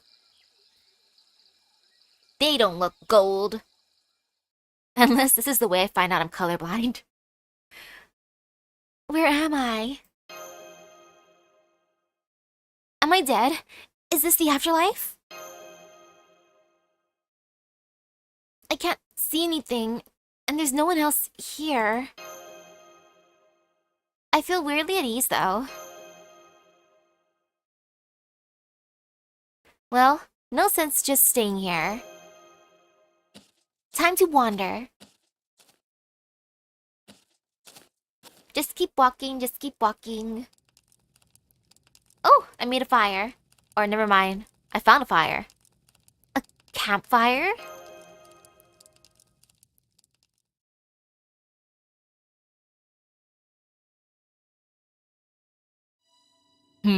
Oh.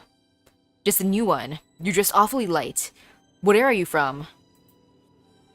Never mind. Now that you're here, we're all the same. Tired, yeah? Go on, take a seat. Oh, okay, thanks. Put up my guard. Okay, thanks. I sit.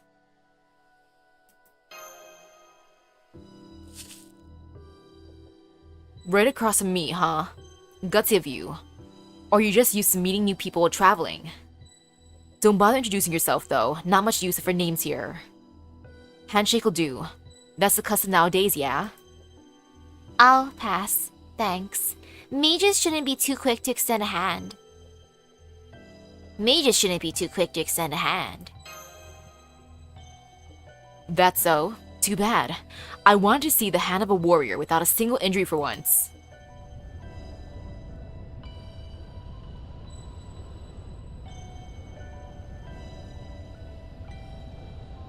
That's the Stormborder.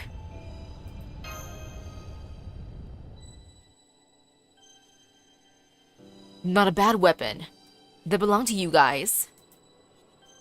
I love modern weapons. They're ugly, a pain, and most of all expensive. I love that reasoning.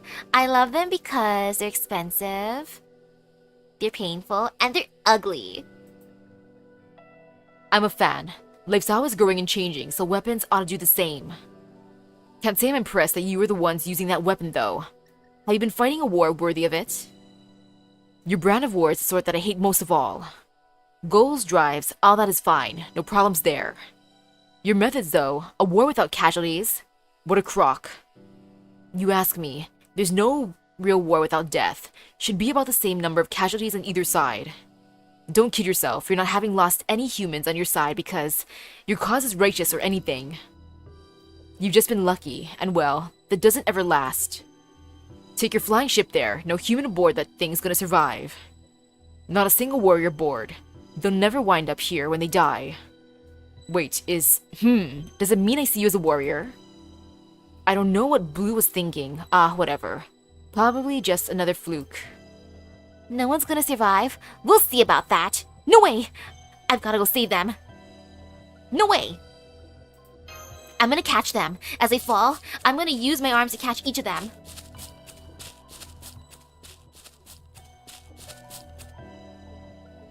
Take it easy already, will you? You'll never make it to the ship. Anyway, they're still alive in there.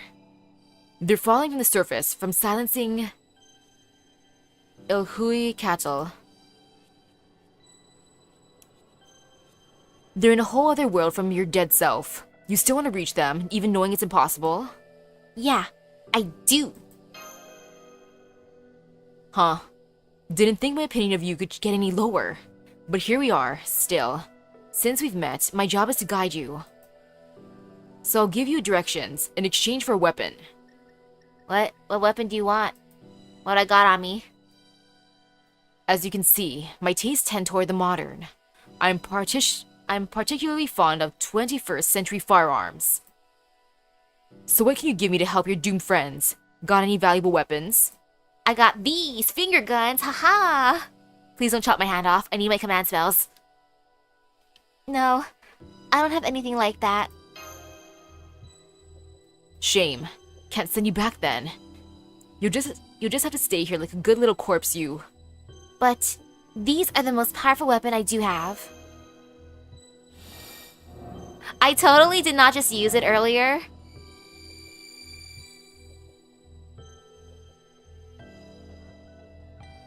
Whoa. The whole shebang, huh? I'll be damned.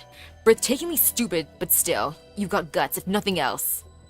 Alright then, I've got no use for those myself, but I can tell they're the greatest weapon you have. You've got a deal. I'll get you out of your doomed destiny. Now step away from the fire. I'm gonna launch you over that way in a second here. What are you looking at me like that for? Don't need to be thanking me, really. Don't need the tears. This is a business transaction, pure and simple. Oh, but there is one problem that needs to be solved. Hang on. See, This weapon is worth more than your life, and the decision itself is worth even more than that. So I can't just send you back to the living and call it a day. I owe you some change too. Will this do? What is this? Thank you? I'm just imagining this as his Valentine's gift. Thank you. It's a Calavera de Azucar, a sugar skull. People who like them really like them. I've never had one before. I want one. I want to eat a skull. Hang on to it. It might come in handy sometime. Well, see ya. Oh, and now he's eating me. What the? Where'd this pit come from? I'm falling!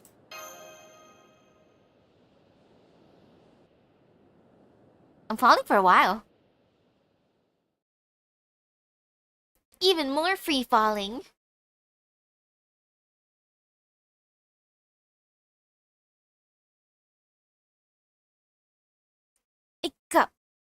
Ika, Misaki. If we don't do something, we're all dead. You're the only one I can count on. Crying. Huh? Where am I? Huh? Huh? Who, what, where, when, why, where? Blah, blah, blah, blah, blah. Sup? I'm Misaki of the cave. Oh, thank the gods! You're awake! You're really awake! I'm sorry I couldn't get you back to the ship, but I'm so glad you're okay. Alright, you probably don't know what's going on, huh? Well, we're inside a weird cave. The corridor we were in breached, and we were both sucked out of the storm border. I held on to you as tight as I could. And we fell together. The next thing I knew, I woke up and found us here. The end. What about the foggy world? I see. Well, I'm glad you look fine, Nemo Marine. Anyway, why are you whispering? Oh, about that. Look over there, Misaki, but really slowly, okay? Okay, I'm gonna look really slowly, dramatically. Oh, tell me. Oh, U-Olga Marie.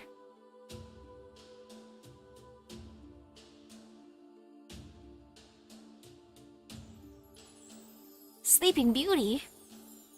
The director, Olga Marie? The president of Earth? I love that second one. The president of Earth? Why are you shouting? You're gonna wake her up. Keep it down, will you? That's no way to treat a noble visiting from all the way from across the universe. You know, I expected a parade to welcome me, but I didn't even get so much as a round of applause. Huh? Who are you? What are you doing in my home? I didn't invite you. Wait, you didn't know it was my home, did you? If you had, you'd never have dared sneak in. And the fact that you don't seem to have attacked me while I was shut down must mean... I see. That it must mean that you two are harmless primitives. Fortunately for you, I'm not so bereft of options as to kill a couple of hapless Earthlings who happen to wander into my lair. Very well, listen up, Earthlings. I am the higher being who has come to rule this planet. My name is... Director Olga Marie, right? Indeed, I am U-Olga Marie. How did you know that? Who are you? Are you not just another mysterious creature? No, wait, for that matter. Who am I? And why am I here talking to you? Hey, Misaki, do you think She's got amnesia! Oh man, she's lost her memories. She's got amnesia! Hey girl, we're like the bestest of friends, you and I. And that's why you invited me to your crib? So, let me make sure I've got all this straight. You're an alien. You came here from outer space. You remember your name and your goal? But you were grievously injured in some sort of accident. Yes. And now you don't remember anything else? That's right. Not a bad summary, Earthling. You could make a worthy secretary. More specifically, I teleported here rather than simply journeying here. And I made this vessel in order to let me operate in this space-time. It came out pretty well, right? So, what about you? What's your name and goal? That goes for your little steward here too, of course. Wah! I'm Marie number 4. Please don't kill me. Please don't kill me. I'm Misaki. Please don't kill me. I'm Misaki. Hi. Huh? Did you say Misaki? I knew it. She's angry. Please don't kill me. I wouldn't just kill you for no reason, but still, that's weird. The instant I heard Misaki, I wanted to pop you in the mouth. Well, anyway, now that we've met here, you and I are friends, reluctantly but still. I'm not thrilled that my first Earth friends are a couple of weaklings, but making first contact is still important. Besides, meeting people halfway is a first step to opening up negotiations.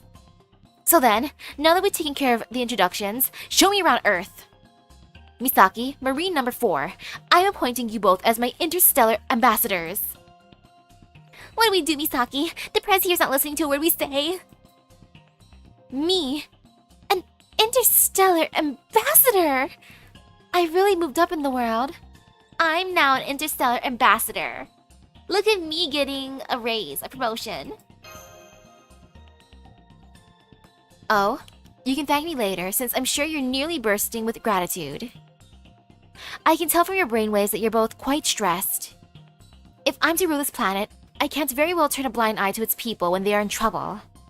Now, let's get out of this cave. I think the exit's over that way. Hey, hello. This is horrible. She's totally gonna kill us if we don't do what she says, right? I can't say for sure, but I don't think that's going to happen. Really? She seems pretty chill so far.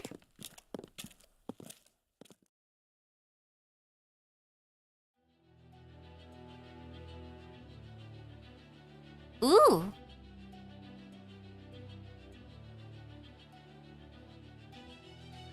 Welcome to Earth.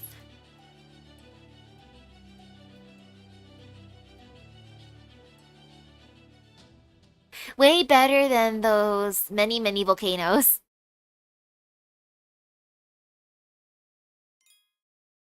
And now we go around with our new best friend, our new boss.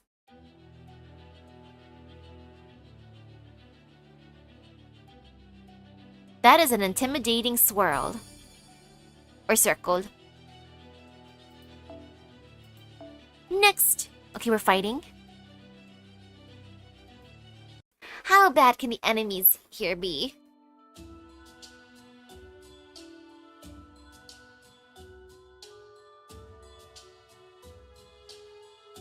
Wow, you can smell the plant life everywhere. It's a real South American rainforest. There's sky and wind and sun and everything. And it's hot too. I'd be sweating in buckets if I was human. Look, Misaki, over here. I've never seen a flower like this. Is this an agave or something? What a funny looking plant. Aw, that's cute.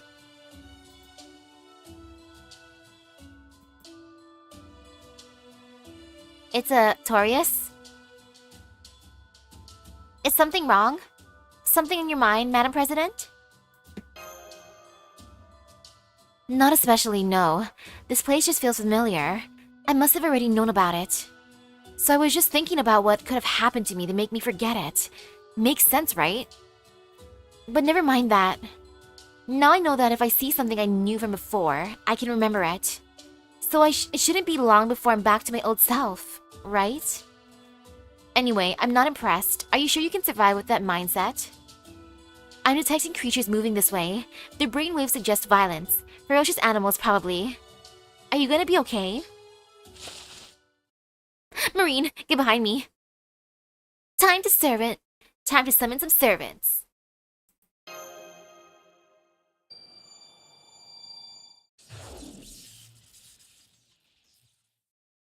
What are you doing? Was something supposed to happen? Oh, right. Whoops.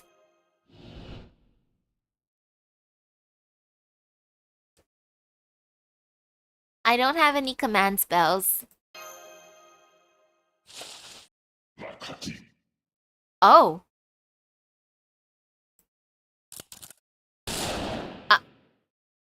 My gacha luck has deserted me.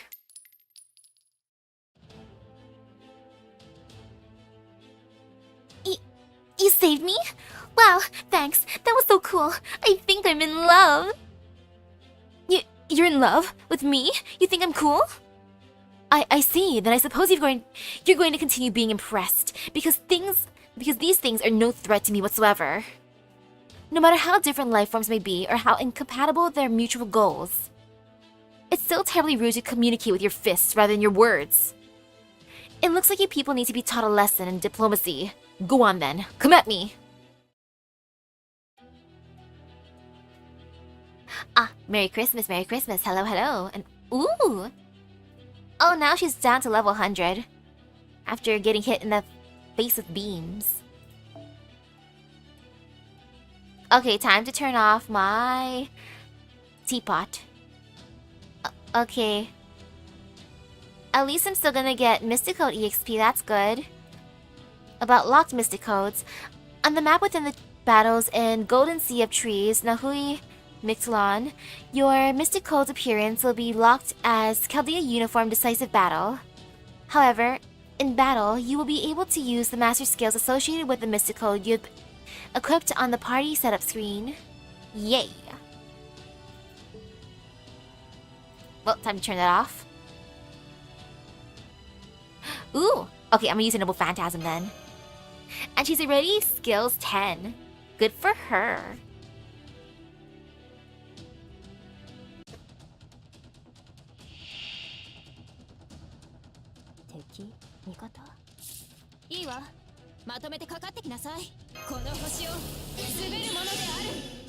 I'm just seeing what else she has.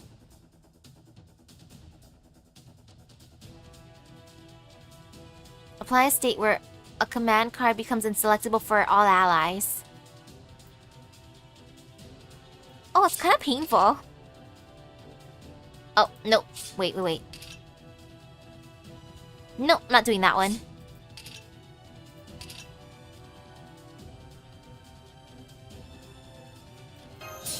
And just for fun, let's do that. What? Why won't you show me?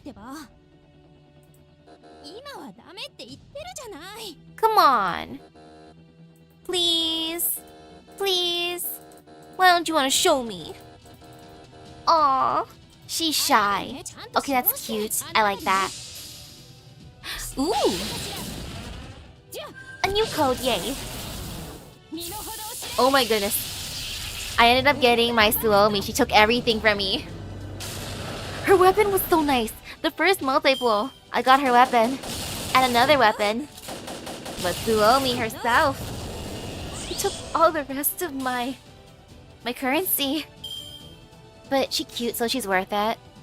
At the same time, though, I wish that I could get a copy of her. I'm debating.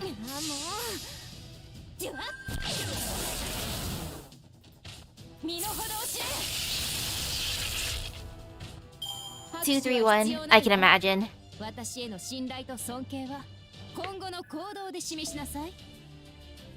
Ooh, okay, obsidian blade.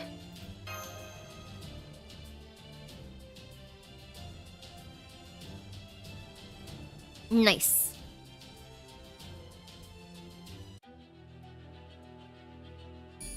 Oh, for the love of Buster then. I love that.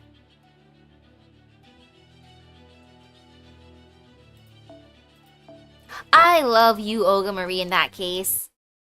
AoE Buster and being able to switch targets. She's the best. So they ran off without so much as an apology, huh? Those primitive creatures must be an enemy faction. What? Whoa! You're so strong! That was amazing! Well, of course. Who do you think I am anyway? I'm U-Olga Marie, the future ruler of Earth. Something like that is barely a typo on a document. Once I found them, I can erase them with just one finger. So they're common, but you never really think much about them? What a weirdly relatable analogy. Is it? It just popped out of my mouth. I don't remember them, but maybe whatever educational materials I had to learn about Earth weren't the best. Anyway, we should get going before more show up. Let's move out. Let's get out of here in case more come after us. Let's get out of here. Oh yeah, good thinking, Misaki. It's dangerous to stay in the same spot. Plus, there could be a bunch more of them nearby. Not that any number of them would make a difference to me. I suppose it's not true for the two of you. True of you two, getting shot would hurt you. I swear, I can't for the life of me figure why the creatures of this planet evolve like that. It's so inconvenient. Thanks for worrying about us. Okay, I'll go patrol our surroundings. I can't fight like the captain, but I'm a pretty good lookout. He's going up to patrol? I thought he was just going to keep hiding behind me. Right person for the right job, I guess. He just wants to help however he can. Let him help. Sounds boring. At least from the perspective of a being from outer space like me. I've never heard of such a weak creature not just letting the stronger one handle everything. Are you like that too, since you didn't fight in that battle? Are you an explorer or something? It hardly seemed like your first battle, since you knew how to run behind a tree to get to a safe vantage point. But have you really been in that many battles with that fragile vessel, and so few years in operation? What are you guys doing? Come on!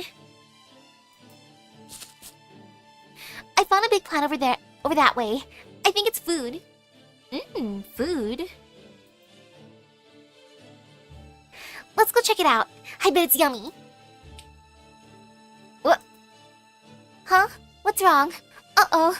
Are those jaguar guys coming back? No, you just grabbed my hand out of nowhere. But earlier you were emitting red wavelengths at me. Red wavelengths means wariness, fear. But now it's suddenly blue for conversational. And for some reason, Misaki was sending yellow wavelengths my way for joy and friendliness, right from the start even. Well, you're still kind of scary, but now I know I don't have to be afraid of you. Thanks again for helping us. Sorry to see on the others for saying this, but I definitely vote for you for President of Earth now. Same. What did you just say? I helped you out a little bit, and now you're willing to support me? Is this a trap of some kind? Are you Earthlings actually this easy? Easy, huh? You're the, easy one.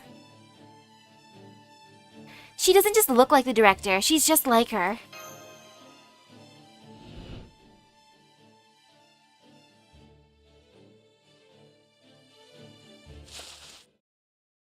Huh?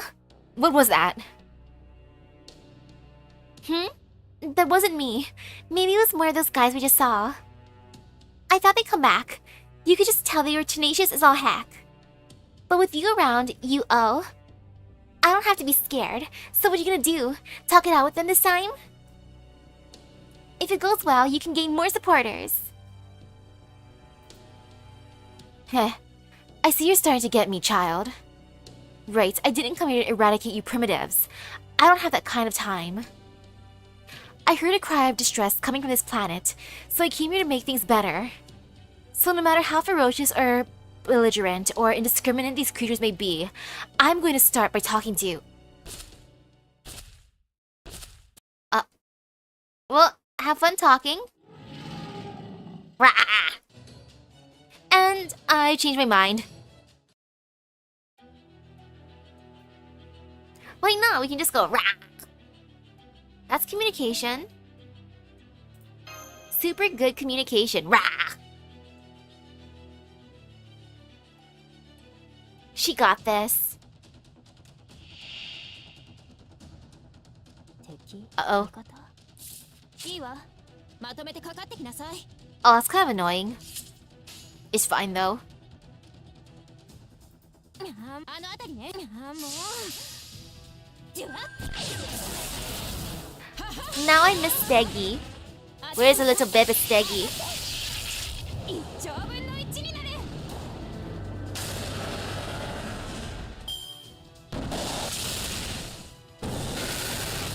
Oh, true, I did have ignoring invincible. Oh well.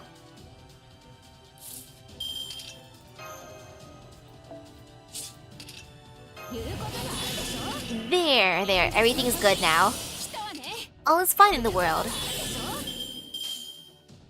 Everything be chill here. Super duper chill. あの辺りちゃんと指導。 Incredibly chill. 動かないで。当てるわ。 Good job, U-Olga Marie.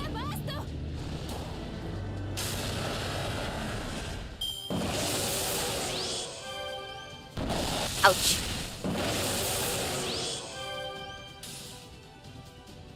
Oh, I hate how the dinosaur bee has so many heals. But me too, I can do heals as well. I'm also cool like that with the power of healing.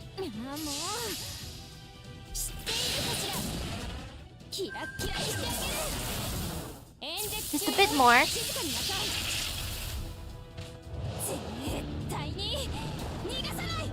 And there, all good.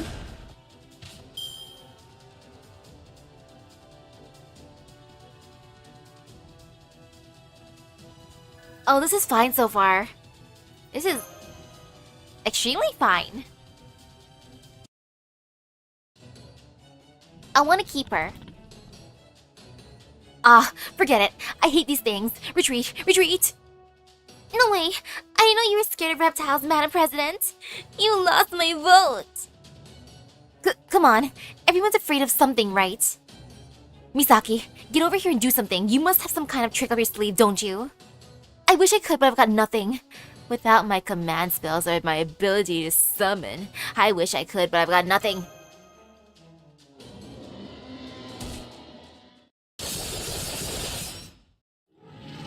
Definitely a dinosaur. Oh, mysterious figure. The Chaldean. Even if this is your first time encountering them, I can't believe you couldn't get rid of a few unthinking Dinos. You're supposed to be the last master of humanity. What a pitiful showing. Or maybe you let the last 6 Lostbelts you dealt with go to your head? Such foolishness would certainly be on brand for you. You. Who's that? Dino, Misaki?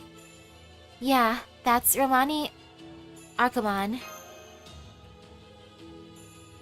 Or at least, someone claiming to be him.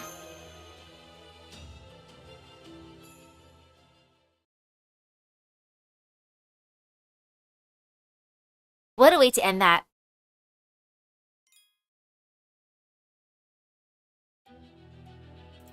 Ooh, now we just talk. Now it's time to chill. You're just claiming to be Romani Arkamon, It's true. So for the moment, I'll use that name. Humans often say it's what's on the inside that counts. A name, even a false one, is just a convenient address. You know I'm not who I appear to be, so I see no issue using whatever name I choose. Maybe, but so. I don't want you using the name unless you're willing to live up to it. Maybe, but so. But I do. I see. Our opinions would seem to differ greatly on the matter. Still as stubborn as ever, I know you witnessed Britain's end, and that you reached the depths of that massive singularity. I'm also fairly certain that you have not sustained any fatal injuries thus far. So why are you not summoning servants? Have you endured some kind of mental trauma? It can't be a problem with your mysticode, or you wouldn't be able to survive this in this subterranean world at all. Well, can I really trust him? I'm just gonna tell him, hey, well, I kinda lost my spells. Trying to hide your right hand, You didn't even mean to do that, did you? I see. Your command spells are gone. So you gave away your very ability to function as a master. I can't believe it. Just give me a day, bro. After a day, they'll be back. Misaki, you are no longer a master. You'll never be able to call in servants as you are. If you want to survive, you'll need to alter your tactics. Wait. What? You have no business with me. As you are now, neither do I have with any of you. Any with you. Don't you want to see MASH? Humph, so you trade your offensive capabilities for a new capacity to hit where it hurts. Go to the mountain south of here and look for one that resembles a giant horn. You'll find MASH Kirillite in the cavern there. Just like that other servant there, she fell out of the storm border in an attempt to rescue you. Holmes the disciple may be gone now, but your job remains the same. I'm conflicted as to whether I should say this, but if humankind actually succeeds in excising all 7 Lostbelts, then and only then will I recognize you as my enemies. I don't expect that to happen, however. You're up against David Semvoid, and defeating Ort is simply beyond your means. I don't want to be enemies. Can't we be friends, or at least frenemies? I see. So that was Dr. Rahman, or at least the guy who looks just like him. I'm sorry, we've got information about the doctor in Chaldea's database, so I didn't really know how to react. What about you, Uo? You seemed like you were kind of freezing up. I have no opinion of him at all. Is he even a living being? He gave off no wavelengths at all, and completely ignored me. So she doesn't know who the doctor is, I figured as much. It seemed like he knew who you were, though. How could he? He didn't so much as say my name. Anyway, he said that we should go to the mountain all the way over there, right? I guess we may as well do that. Oh yeah, that's right. He said MASH was there. Come on, let's go, Misaki. The sooner we meet up, the sooner we can form Team Chaldea. Team Chaldea? Yeah, Team Chaldea. You're part of it. Welcome to Team Chaldea. Oh, no battle. Surprising. I thought we would fight on the way there.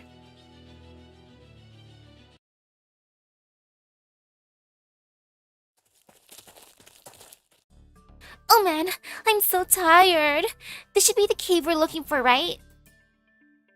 I don't mind walking, but what's with all the guys with guns? I've lost track of how many times they've attacked us along the way. Think they work for this Lostbelt's king? That would make sense. They probably see Chaldea as a problem to be dealt with. It's too soon to say for sure. If they do, that would mean they already know about Chaldea. I love how the enemies default with guns. I'm just imagining this world kind of being like a Blue Archive. Or heck, maybe even Girls Frontline 2 at this point. It's too soon to say for sure. If they do, that would mean they already know about Chaldea. Well, I'm gonna say it's too soon to say for sure. Hey, what's that word you've been throwing around mean? You Misaki, right? And you're a Marine, right? So who's Chaldea? Is there another one of you out there? I'm sorry, but I'll have to tell you that after things have calmed down for the moment. That'll have to wait until later, right now. I'm sorry, but I'll have to tell you that after things have calmed down.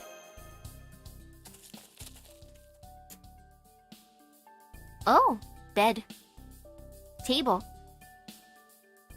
Whoa, it's so nice and cool in here, and there's light and a desk. This must be a peaceful, civilized human living space. I mean, I don't see any guns around here at all. I bet whoever lives here is really kind and gentle.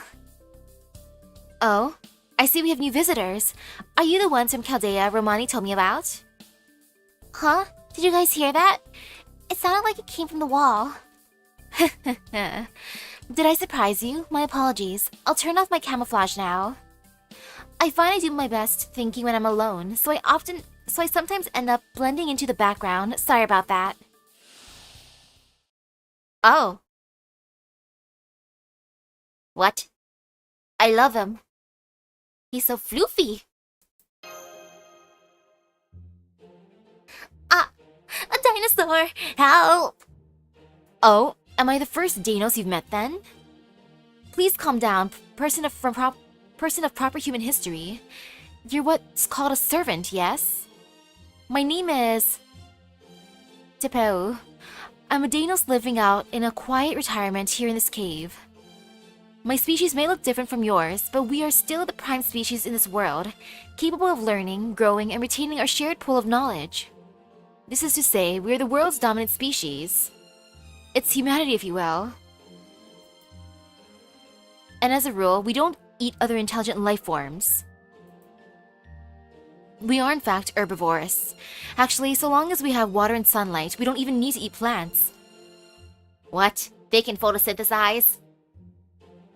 I wish I could just, function with just water and sunlight. I'd be living so good right now. So please rest assured that I would never try to eat you to satisfy my nutritional needs. Say, how about a drink? Mictlan has been very hot lately, so I assume you need to hydrate? I got my water right here, sir. That's okay. We'll just be on our way and get out of your hair, feathers. Hey, Tipo. I finished fetching water from the underground spring. What should I do next? Want me to polish those weird bronze statues up on the mountain? I don't think those are statues, Habitrot. I think they're part of an observatory. I love the difference in places they spawned or they fell into. They got the comfy cave with the floofy, definitely a dinosaur. And then there's me and Cap'n. We got U-Olga Marie. I noticed they have some measuring instruments, each carved to mark degrees of an angle, to make it easier to get an exact read on the positions of the star.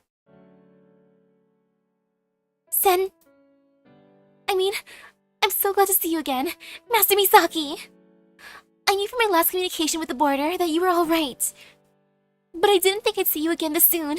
I'm so glad you're okay. Sorry to worry you. Same here. I'm glad I found you so soon.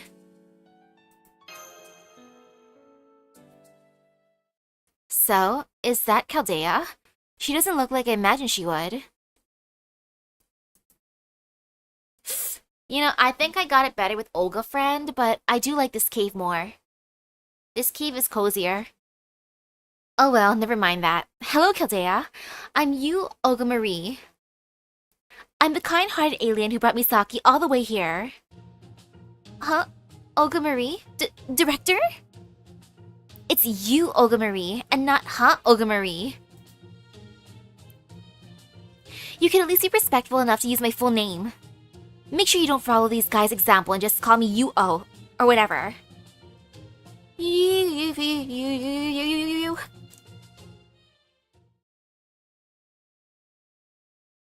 Okay, I've calmed down. I'm so sorry you had to see that. It's not your fault, Mash. Anyone would be flummoxed under these circumstances. I mean, that's the Foreign what? Nothing. The point is that I don't understand what's happening right now. You're suffering from memory loss and can only remember your name and objective, right?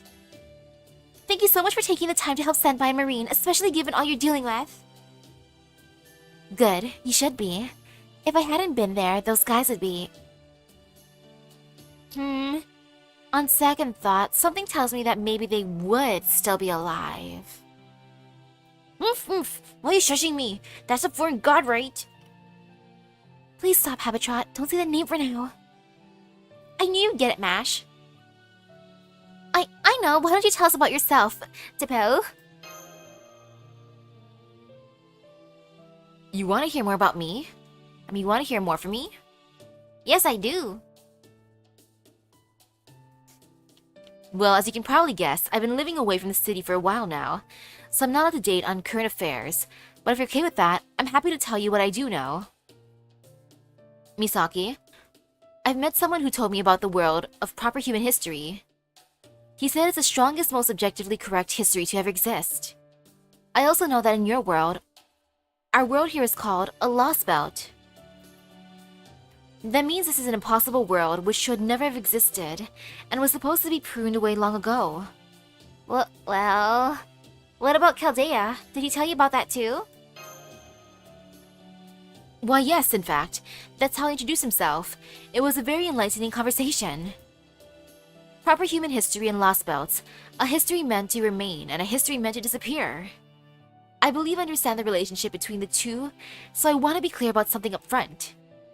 I do not see you Chaldeans as enemies, you are our guests. As far as I'm concerned, you are neither invaders here to threaten our livelihoods, nor conquerors bent on taking the world for yourselves. You are friends from another world, here to do what you must. Really? But we... Came here to erase this world, yes. No need to worry, we Dinos do not care.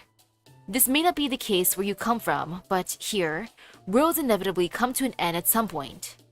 We're not concerned about how that happens, and therefore have no reason to see you as enemies. Dang, they're so chill here. Minus all the guns and shooting us first thing. Really? But if the worlds disappear, then so would... So would I. Yes, that's true. But so what? I would certainly put up a fight if my disappearance would result in the disappearance of this world as well. But fortunately, I'm quite certain that this isn't the case. If anything, I'm more worried about all of you. If you die, your world dies with you, no? Quite a different situation than the one we face. Ah, true, yeah, those guys weren't Dinos. So simply, or maybe they were. Nah, they weren't. So simply, as one person to another, I cannot but support your endeavor. And down the road, I urge you to stay strong and make whatever choices you must without shame or fear. I can't believe how understanding he is. Humanity, huh? I don't know. You're nothing like what I expected when I came here. You said your species is called Dinos? You seem far more evolved than Misaki and her friends here, but your voice is just so grating. How are you even able to converse with when your vocal frequency is so completely different? That'll be thanks to Mala, that is, this very world assisting our cognition. Wait, I wonder what he sounds like then. Some time ago, a being from a new culture was introduced into our world by a visitor known as a cryptor. Mala analyzes his language and cognitive standards and tuned things so that we could communicate. If you thought of this world as being covered in its entirety by an automatic translation device, you wouldn't be too far off the mark. Huh, okay. I guess it does make sense. I mean, your vocal cords are really different from ours. So, who's this Mala person? They must be pretty amazing to be able to do something like that. Oh, Mala's not a person. They are alive, though. How can I put this? Oh, that's Maya. Maya is... You might call it goodwill in your world. It is a sentiment meant to keep our world running smoothly. They serve as both the foundation and the guiding principles of the subterranean world. Mictlan. Mictlan? Subterranean world? Subterranean world? Yes. As hard as it is to believe, this Lostbelt is actually a massive, hollow underground world. Ooh, journey to the center of the Earth. And what's more, it's not all on a single flat plane like Agartha was. It's essentially an enormous cylindrical shaft with gravity working along its sides. It's actually very similar to in structure to a space colony, though without the constant rotation. Or actually no, in this case, is it more like made in abyss? Uh-oh. We don't understand how this gravity works, or where the sunlight, water, and air are coming from. But perhaps, the most unbelievable fact is that, as far as I can tell, this world occupies about 1 million square kilometers. And X is H. We know it to be at least 1,000 kilometers deep, even though that shouldn't be possible geologically. Time to become a white whistle. No! Never! But how? I thought. Wait, isn't the Earth's crust? But how? Right, as of 2019, the record for the deepest hole humans have dug is about 12 kilometers. What's more, the stratum of the Earth's surface where humankind exists is only around 40 kilometers deep. And the stratum below that is the Earth's mantle, which means this world's outside is a world of rocks and microorganisms. There could even be magma eruptions there. Oh ho! It sounds as though proper human history's environment and this Lostbelt's environment are indeed very different. This world, the world we Dinos know, is divided into 9 strata. Its name is Mictlan. The name is a fairly recent one though. I wish the Dinos could claim credit for it. But I'm afraid it originated from, is Kayi, the Ocelome's leader. Ocelome? I've heard something like that before. Ocelome?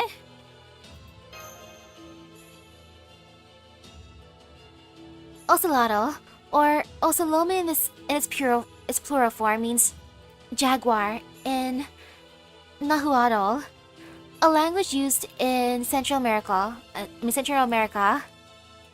There existed a group of warriors who wore vestments evocative of a jaguar, most notably their helmets from proper human history's Aztec civilization. Yo, Jaguar Warrior, you know you want to come out to play. Jaguars are said to be associated with Tezcatlipoca, the Aztec god of war, and terrifying elementals said to live in the rainforest.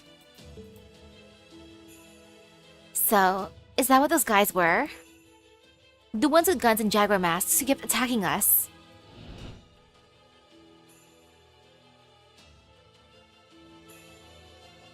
So you've already encountered them. I can't believe they already made it this far. The Ocelome appeared alongside the Cryptor. They soon began hunting Dinos for sport, though they called it a war. I hear they even built a major city on the 5th stratum.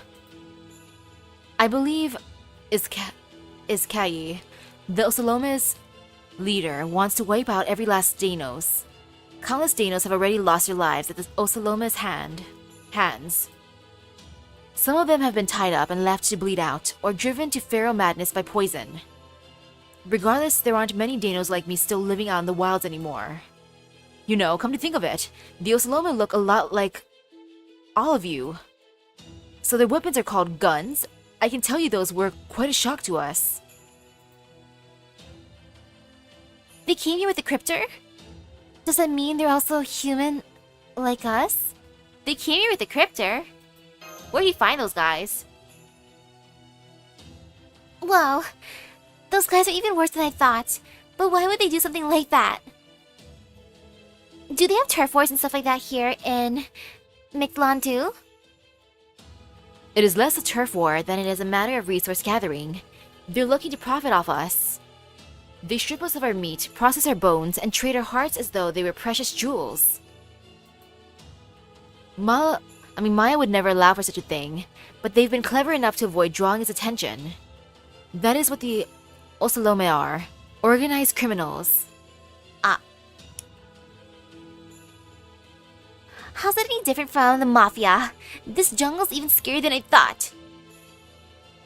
That does sound like a criminal organization, and if that's all true, they might go after everyone in the border next.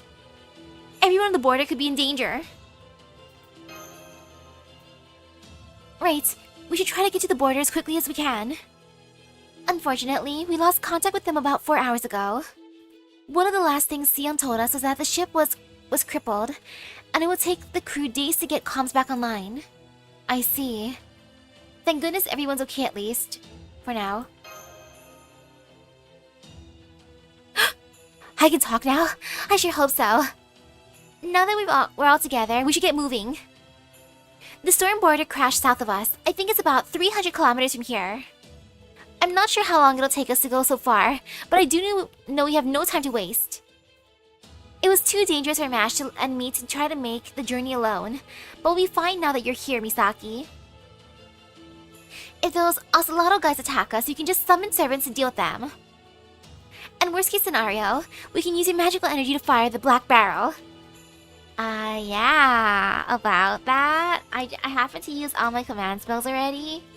Well, you see. Yeah, about that. Explanation. Seriously? You can't summon servants anymore? I see. That explains some things. I didn't even realize. I'm sorry I'm such a useless servant. Still, we can worry about that later. It's okay, right now we should head for the storm border. It's okay, it's fine. The storm border? You mean that flying boulder that fell from the sky wall? It landed over past Chichen Itza. You'll need to cross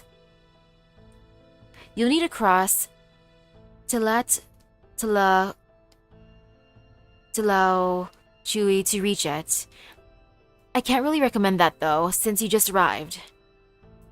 I mean, Chiu to reach it.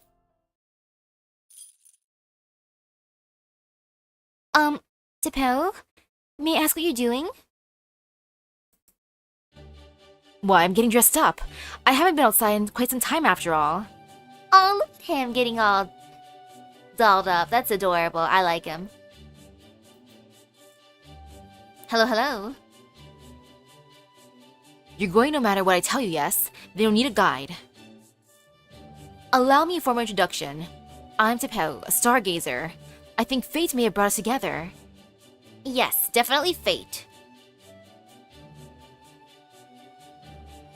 How does he put all that without opposable thumbs? He's probably using his talents on his feet.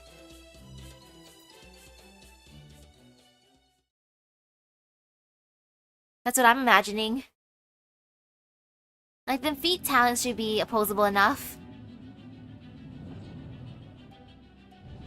Oh.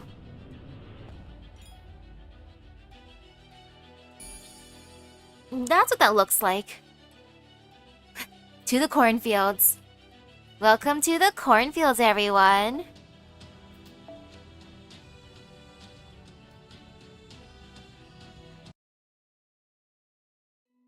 Alright.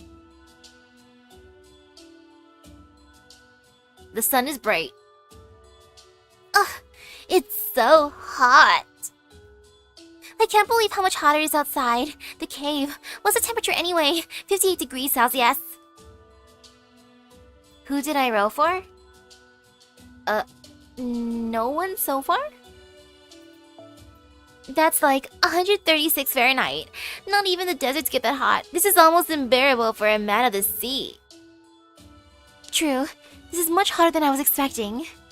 At least, it's not intolerable as long as we're in the shade. Master, is your mysticode's thermal regulation working properly? I've got the AC cranked up to max, but it only works for me. I'm fine. It's no worse than being at a barbecue.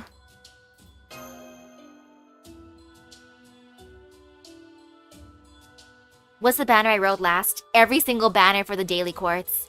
Otherwise, the one that I gave multiple pulls to was Melusine, but she rejected me. The sun is at the 3rd stratum right now, so it's going to stay hot like this. Stay this hot for some time. But there's no need to take reckless risks. It will cool once the sun gets further away. Hey, congratulations for getting everyone for summer. And good luck for the saving. Why don't we take a short break here? I understand if you're in a hurry, but you do still need the occasional rest. I think I'll do just that then.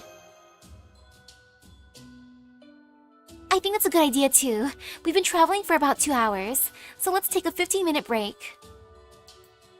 NP3 Lady Avalon, NP2 Ibuki, and Scotty. Oh my goodness, that is amazing. When it comes to the 5 stars, I only got Lady Avalon. Got it. I'll go fetch us some water then. Don't worry, I can tell there's a river nearby. Marine's got a lot of spirit for being such a whiner. Kinda get the sense he wants to make up for not being much of a fighter by finding other ways to be useful.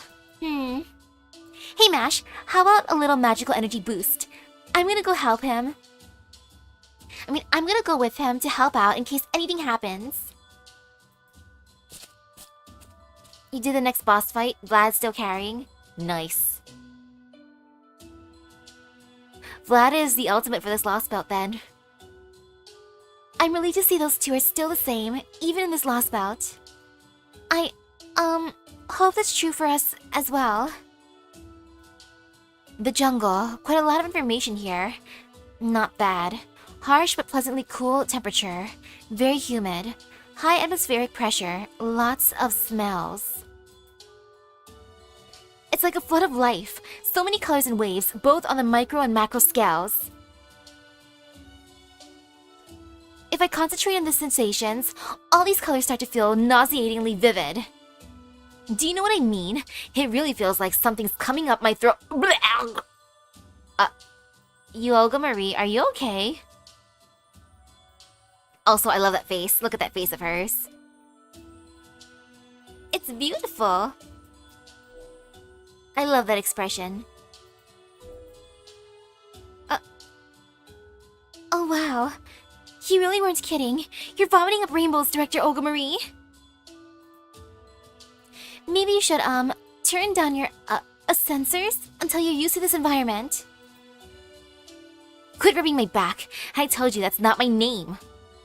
Still, I think that might be good advice. Lowering the sensitivity of my sensors is probably the way to go here. Your name's Mash Curilite, right? Are you human too? Your body structure is very different from Misaki's. I am, but I'm also a demi-servant, so my body is a mixture of human and servant. It makes me a lot stronger than I may look, so if you need someone to do heavy manual labor, you, Olga Marie, please don't hesitate to ask me. Nah, my goal for today is to go to a certain scene. You probably can guess that certain scene. A demi-servant, huh? Right, of course. One of those. I know what those are. Clearly, she has no clue. Want me to explain? No, I totally know what they are. They're one of Earth's local specialties, right? I remember at least learning the words. Yes, a local specialty. You know, I don't have any problem with you personally. But demi-servant, something about those words rankles me. Rankles? Why don't you think of different ones? Whoa, are you guys friends now? Sorry for ruining the moment. But I ran into some nasty dinosaurs, and they followed me here. Prez, Mash, help me!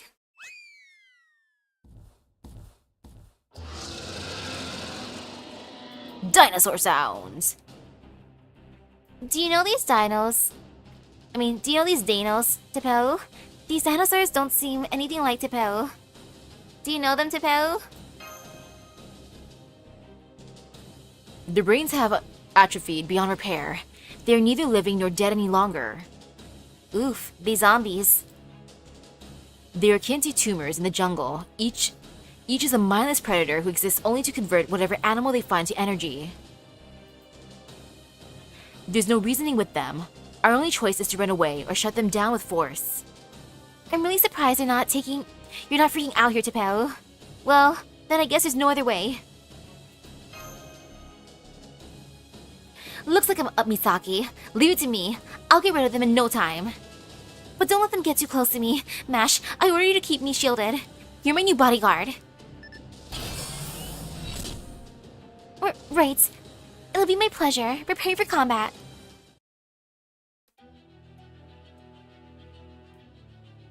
Okay. I might as well use my happy cat, my happy nyan.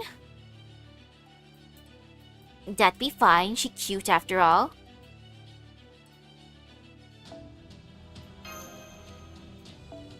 And then how bad can the rest be? Ah, yes. This be fine.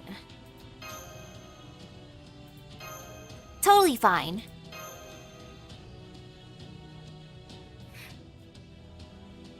haven't leveled my Pabatrot skills.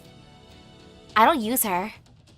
サポートシステム40%カット。 Like, sorry, Happy Cat, you cute and all, but I don't feel the need. Okay. Let's do it. Aw, yeah. Wait, what does this do? Nope, I'm not gonna do that one just yet.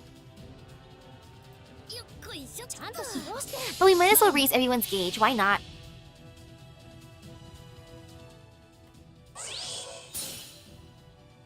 じゃんじゃじゃーん。すごいだろう。重いんだぜ。でも負けないハベニャンなのさ。シークエンス OK。インスター食べとろっと。 Good job, Happy Cat. じゃスライド。 And good job, Mash. Now there's just one more jungle heat snake. No fear. Hey, might as well just use the power of art. I mean, art. It's quick. ちゃんと指導して。 I'm preparing myself for the next wave. Battle 2 out of 2.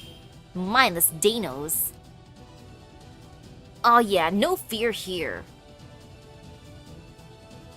The ooh, look at Mash, ready to just destroy everything with that. Oh, the Buster is beautiful.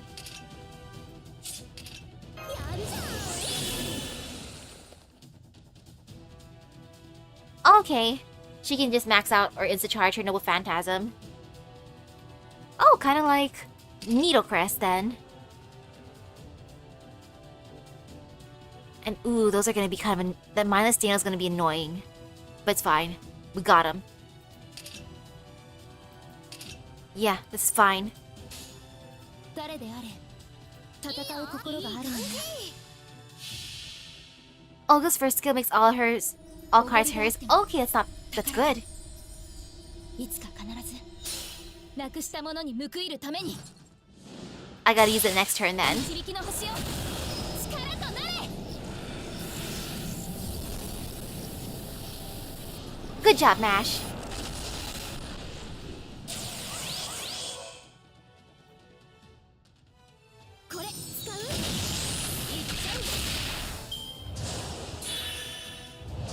Frozen in fear intimidation.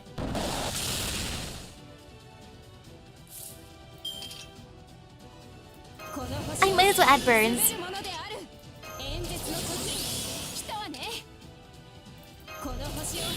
Okay.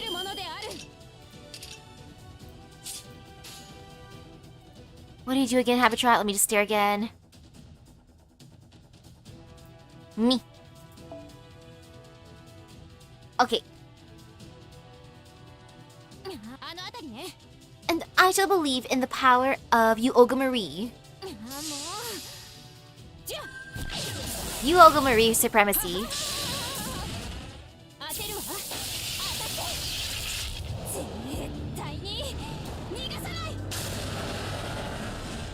Oh, so powerful. And then next turn, Happy Cat got this.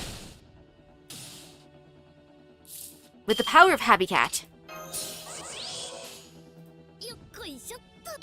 And all her, because why not?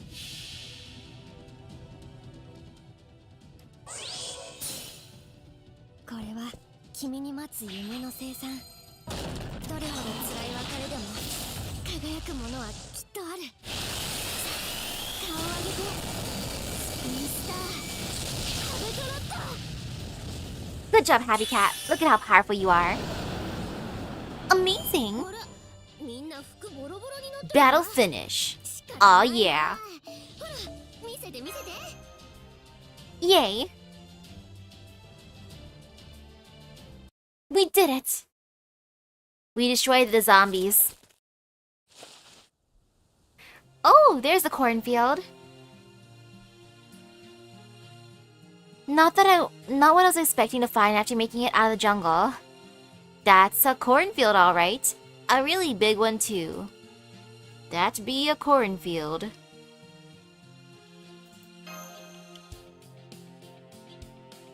Wow, Those are huge. Each stalk must be at least 2 meters tall.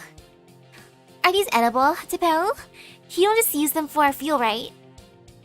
Not at all. Sental, or corn in your language, is the only food that we Dinos eat simply because we love it. Now, what's this about using it for fuel, Marine? What does proper human history use corn for? I eat it. Oh, I know what you're talking about. Ethanol, right? A kind of biofuel made from organic materials. I thought grains are primary source of nutrient for primitive beings like you, no? Do you just use them for fuel instead of consuming them yourselves as part of the natural cycle? No, not exactly. We grow different crops for different purposes. Some corn is selectively bred to maximize flavor and nutrients, while other corn is optimized for producing ethanol. Some concerns have been raised about the gases produced by growing ethanol corn and their impact on climate change. But these kinds of crops are still a shining example of human ingenuity. So your civilization must destroy its environment to advance.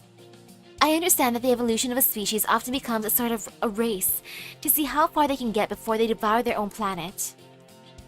But the way things are going right now, you Earthlings don't have a chance. All the more reason you need a strong leader like me. Hey, it's nice that the president's in a good mood and all, but Misaki, have you noticed? We left the cave about 6 hours ago. The sun was just rising, right? So don't you think it's weird that it doesn't seem any closer to setting yet? Now that you mention it, hey yeah, I think it's been early afternoon for half a day now. Yeah, it's been early afternoon for half a day now. I don't think we should expect there to be a night here.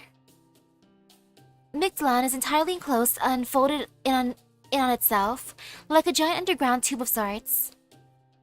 So the sun here will never sink below the horizon. That's not to suggest that the sun actually sinks in our world either, but you know what I mean. But the sun here has definitely been moving south. Well, I suppose further away might be more accurate. At the rate it's going now, the sun should dim and give way to night in about 5 hours. Since this cavern obviously can't rotate, the sun must be the only celestial body moving down here. I have no idea how it's being controlled though. This is all way beyond human technology of the 21st century. More mysterious questions to ask Tepeu, I guess. To ask Tepeu, I guess. Let's see what Tepeu can tell us. Hey Tepeu, can you tell us more? Oh, you rang? My apologies, I promised to serve as your guide, but I've so enjoyed talking with the Marine that I've been completely neglecting my own duties. Now, what would you like to know? Would I be correct in assuming that you have questions pertaining to Mictlan's structure, the workings of our sun, our ecosystem, life in the cities here, the cryptor, and the cornfields? Yes, that's right. We'd really appreciate if you could tell us about all that. What would you like to ask about first, Senpai? Mictlan structure. The cornfields. You know, the cornfields. Although we Dinos need only water and sunlight to survive, life would hardly be worth living without some pleasures we can look forward to. And so, the Maya created corn, the sun's greatest blessing. It has everything we could want in food. Corn was seen as special in the Americas in proper human history as well. It was an essential source of nutrients there, especially in Central America.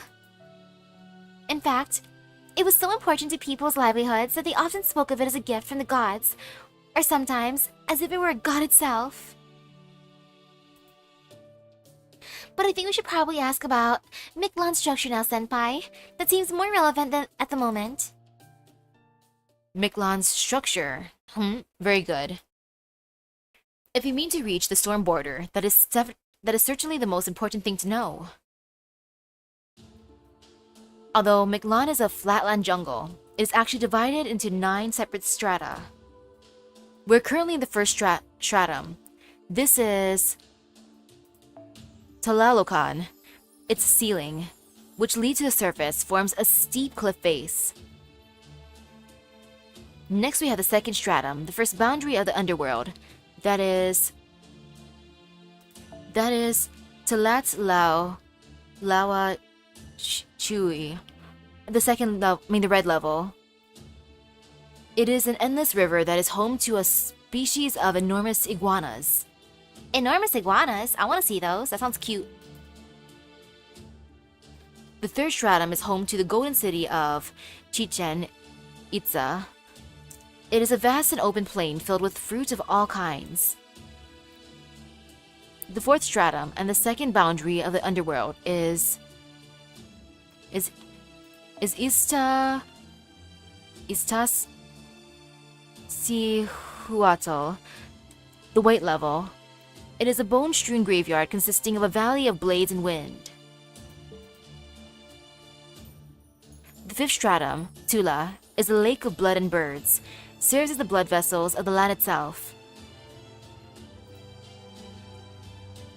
The sixth stratum and the third boundary of the underworld is... Oops, I almost dropped my water bottle.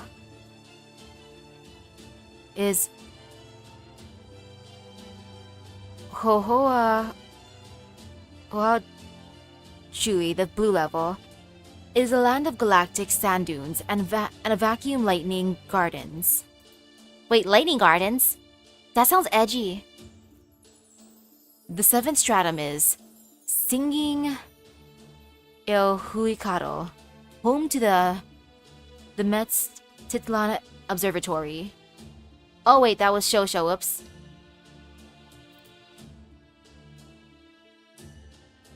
Oh. And Chu is K. X is sh. K. Q is K. So, ho wow. Kui. Ho Kui. The eighth stratum and the fourth boundary of the underworld is Yayao Kui. The black level, which consists of a subterranean mountain range upon which the sun never shines. And finally,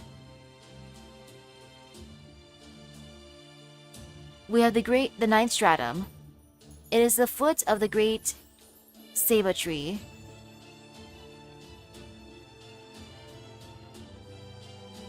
H on its own without C is silent. The dreaded land of Shibalba. As you might expect, the strata are linked. In theory, anyone could cross freely between them. More practically, though, the underworld's various boundaries are quite dangerous. The dead walk that realm. Even for us Dinos, it's considered too dangerous to risk venturing beyond the seventh stratum. For one thing, the eighth and ninth strata are both blanketed by a deadly fog. This fog only reaches for 5 out of every 365 cycles, during the period which the sun shuts down to rest and replenish itself.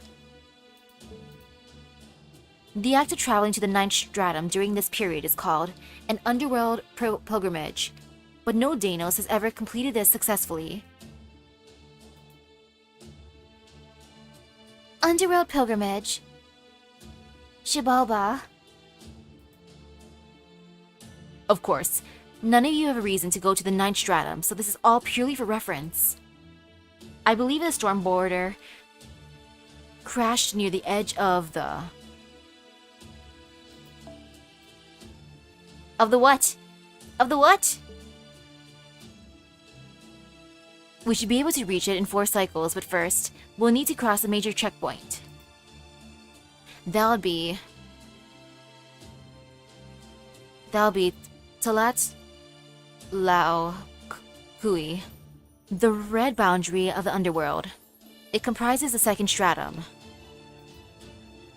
It has become a terribly dangerous place thanks to Tescat Lipoka, the god of war who accompanies the cryptor. The god of war who accompanies the cryptor. So that must be the servant David summoned. So he's Tescat Lipoka. the Aztec god of war and sacrifice, and one of the strongest gods in proper human history's Aztec mythology.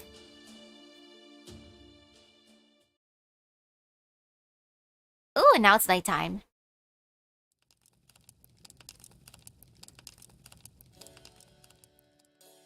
I see. So in proper human history, humankind is comprised of your species Homo sapiens. Countless nations have spread across 7 continents, and despite your many differences, you've developed all manner of cultures over the course of your history. I suppose if we Dinos were to visit your world, we would be classified as reptiles. Your biosphere is limited to your planet's surface, with no colonial expansions to outer space. The ocean. What's an ocean? Please elaborate. Oh, there. Okay, he has that way for adjusting his glasses. I see, so your continents are surrounded by large bodies of salt water, and each has its own distinct ecosystem. I can only imagine how many different varieties of life must flourish in such an environment. Aquatic Dinos? No, very few kinds of Dinos evolved to live in water. Doing so enlarges our species' skeletal structure, which makes it more difficult to live on land. Democracy and communism, no, that's okay. I have a firm enough handle on your politics and social structures. Given the traits that I've observed in all of you, I would guess that your research on various matters has been like stacking pebbles, one atop the other. Despite lacking in the ability to fly, you continue to explore. This is not confined solely to your planet, but you also observe the other celestial bodies as well. DNA, cells, elements, atoms. So if you are to understand the vastness of the universe, you must first learn the laws which govern its smallest parts. How delightful! I feel as though the corn kernels have fallen from my eyes. It seems the humans of proper human history are like a cube that lands on a differently decorated side with every tumble it takes. He ended up peppering us with questions instead. I still can't believe how quickly he's grasping all this. Are you taken aback, Senpai? I understand. I felt the same when I first met Tepo back in the cave. You start off telling him one thing, and he immediately hits on 10 other things connected to it. Even if their concepts are laws he's never heard of. Genius doesn't even begin to cover him. His brain seems to work on an entirely different level. I have to agree. I wonder if all Dinos are like this. I have to agree. I still don't know anything about Dinos in general, but are you all alone, Tepo? Were you living in the cave by yourself because you were just too smart? Ah, you're talking about humans who were isolated because they didn't fit in with those around them. In your parlance, outcasts. True, I moved to the wilderness of the first stratum because of my way of thinking did not match the other Dinos. Most have no desire to learn because they never had to rely on their intellect to compensate for a lack of physical prowess. Homo sapiens are short-lived and easily harmed. To have any hope of surviving, you have to evolve in both body and mind. But we Dinos never faced any threats here in Mictlan, so the same wasn't true for us. As a result, we never experienced the same need to evolve. I see. True, dinosaurs would be unstoppable if they were both strong and smart. I see. That reminds me of one of your expressions, someone being a babe in the woods. Your digestive systems are simply incredible. We Dinos only dream of consuming such a variety of foods. I assume you think nothing of your ability to break down the toxins in plants and absorb only their nutrients. But from my perspective, such a capacity is truly revolutionary. Imagine being able to consume so many different living things, so many kinds of plants, as food. I'm so jealous! Tepo, I understand. You think so? Now that you mention it, I guess human food culture is pretty unique. I wish Baker was here for this. Sometimes she sucks about being the weakest member of the series, so this merely make her day. Tepo, if you don't mind my asking, could you tell us more about Dinos? We've never talked with any besides you, so... Very well. I'll tell you what I can about our ecosystem and how we've got to where we are now. We Dinos are this Lostbelt's prime species, or its equivalent of humans in your world, if you like. were the dominant species tasked with running this world. A long, long time ago, well before Mictlan was created, our ancestors migrated here from the surface. These ancestors were the creatures you know as dinosaurs in proper human history. From what you told me, Mash, I understand that there existed several types of dinosaurs. There were long-necked marine plesiosaurs, bird-like flying pterosaurs, terrestrial theropods, and so on, yes? Well, most Dinos fall under the theropod category. That said, our creation was also shaped in many ways by Maya, so we do have a few of the pterosaur and plesiosaur varieties of Dinos as well. Pterosaurs are especially rare, but they do exist in this day. Remember what I said about outcasts earlier? I, for instance, was ostracized from what I heard because they took issue with my behavior. However, pterosaurs and plesiosaurs are essentially outcasts from the day they were born. I remember you also said most dinosaurs were herbivores, and that carnivores were the minority. But all Dinos are herbivores. There are no carnivores. We're able to break down the toxins in meat, meaning that eating it leads to pain, diminished intelligence, and eventually death. That is what happened to the unintelligent Dinos who attacked you earlier. Dang. Punished for eating. Either they gave up on their intelligence when they were on the verge of death, or they turned feral after the Ocelot poisoned them. So that's what happened. Those Dinos were really scary, but I feel kind of bad for them now. I mean, dying painfully after being forced to eat meat they didn't want? They might as well be zombies. Why would the Ocelot do that to them? It's to do with their new teachings. You might call it a faith or perhaps religion. Now that I've met you, I understand that the Ocelot are Homo sapiens, humans just like you. They appeared here in Mictlan out of nowhere, and quickly moved to expand their territory. One of the central aspects of their faith is offering up hearts of the strong to their god. And since Dinos are the strongest life forms in Mictlan, they of course set their sights on us. They built a city in the 5th stratum. There, they tear the hearts from Dinos.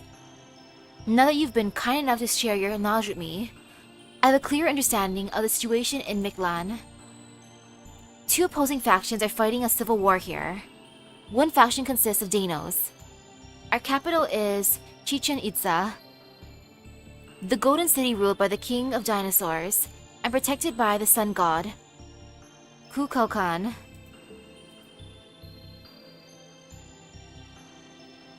Or Kukulsan. The other faction is the Ocelot. Their capital is Mexico City, a city of death created by Tezcatlipoca, the new god of sacrifice, and by the cryptor from proper human history who brought him here. The storm border you see crashed into the area between these two cities. So, there's a god here in Mexico City? Could that be where David is?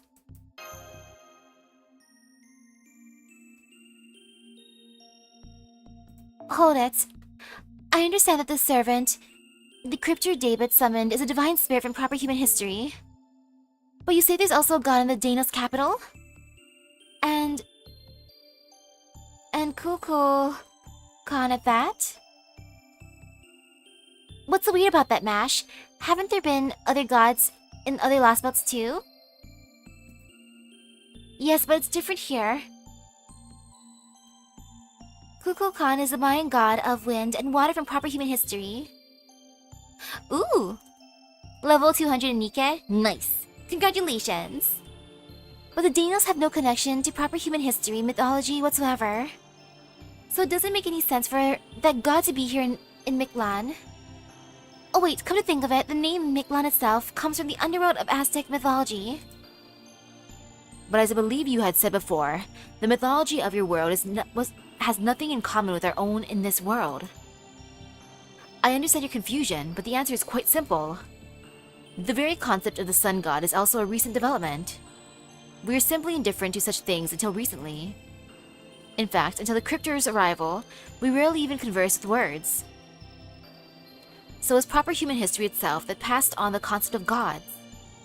Prior to David Samvoid's arrival, there were no gods of any kind in our world. But once Tisket Lipoka, the god of proper human history, was summoned here, many things took on new meaning. Things that simply existed before became special. Technically, I suppose it was an act of substitution, but no matter. My point is, it was the first time anyone in our world had ever heard a story. First time for a story. Like how in Lostbelt 1, it ended with the first time for a song. Music. And now even more talk no jutsu.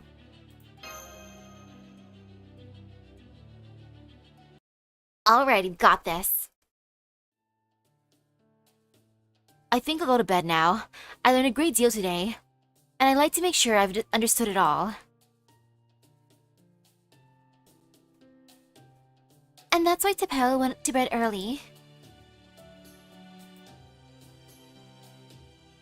U-Olga Marie is standing about 20 meters away, looking up at the night sky. Good timing. I'm so sorry to do this without her, but I want to go over our situation. We should discuss what to do about her as well as our strategy going forward, yes. What are your thoughts on U-Olga Marie, senpai? She's lost almost all of her memories except for her name and her objective. She knows only her own name and that she's an alien who came to Earth to rule it. She has no memories pertaining to her personal life. She only knows what she learned about Earth prior to coming here. Outside of that, she doesn't know anything about Chaldea, or the bleached Earth phenomenon, or a battle on the storm border. Even if she is a foreign god, I don't want to treat her like she's our enemy. Over these past 12 hours, she's proven to be very friendly, so she never recovers her memories. Let's not tell her she's a foreign god, at least for now. I feel kind of bad about it, but I think it's for the best, too. U-O's been saying that she's the future ruler of Earth. But I can tell that she means she just wants to make things better, not tyrannically rule over humankind. She's very different now than she was when she attacked the storm border as a foreign god. I think this is probably the real her, so as long as she doesn't remember she's a foreign god, she should at least stay on our side, right? Then I'm not for telling her, on one condition. That should be the only secret we keep from her. Real friends don't keep everything to themselves. Definitely. Okay then, of course. So now that it's settled... Madam President! Hey, U-O! Madam President!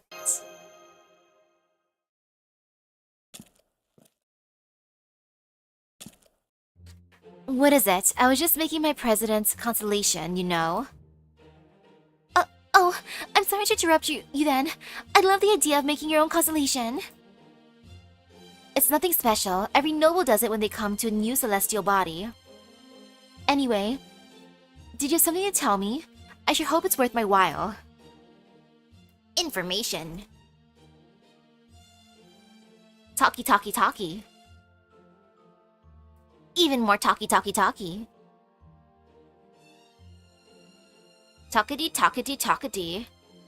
Yap. We ain't getting no sleep tonight.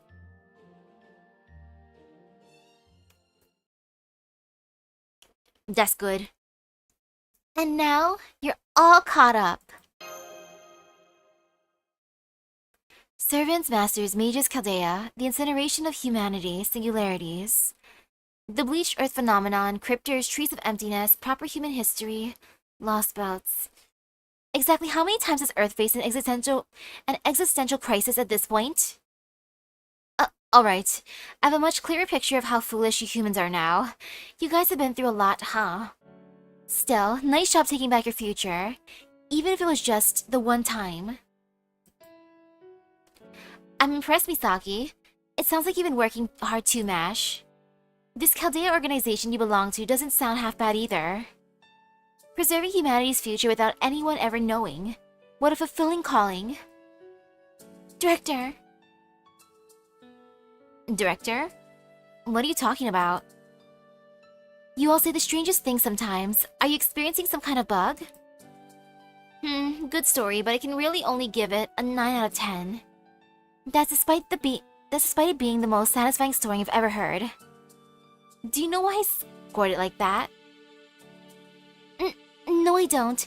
You say it's the most satisfying story you've ever heard, but it's still only a 9 out of 10? I mean, it's still not enough, right? You and Misaki did some impressive work, I'll grant you, but it's missing a certain finishing touch. Like, it's made really well, but there's still a gaping hole right through the middle of it. I think it'd be even better if it had someone bright and shiny in it too. I don't know who or what, but... Oh! I've got it! We lost a point because you weren't in it! Now I get it. You want to do some fulfilling work yourself. I've got it. We lost a point because you weren't in it. Oh. Ha! Oh, you humans. The return alone was enough to bring you up to a full 10 out of 10. If you're so eager for my help, then alright. I'll help you save Earth, what are friends for? Alright. Power of friendship.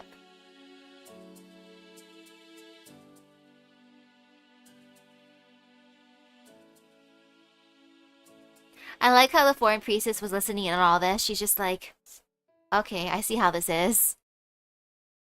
Having a corn party but not inviting me? Goodness. I was so happy I didn't realize how late it was. We should really set up our sleeping bags. Tapel said that night lasts about half as long as day here. If my math is right, that means night lasts about 12 hours. So we can sleep a full 7 hours, then still head through this cornfield before daybreak. Yo, 7 hours of sleep? Amazing! I'll keep night watch. You guys just go to sleep and don't worry about anything. Thanks, Marine. Then I think I'll do exactly that. Thanks, Marine.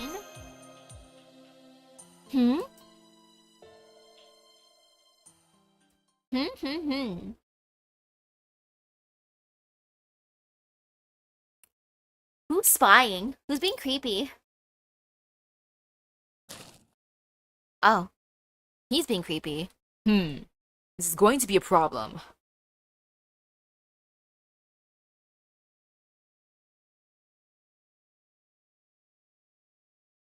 Oh yeah, she'd definitely be a fan of the learning with manga.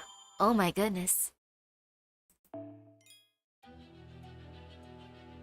More travel.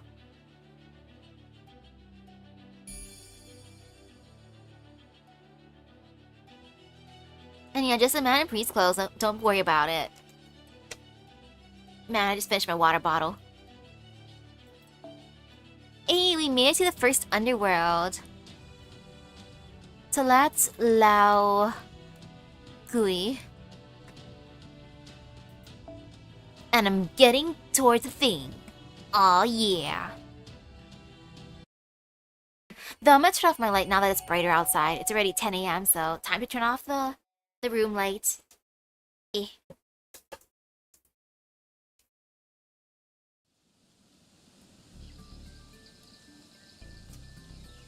I ain't need no room light. I use natural light.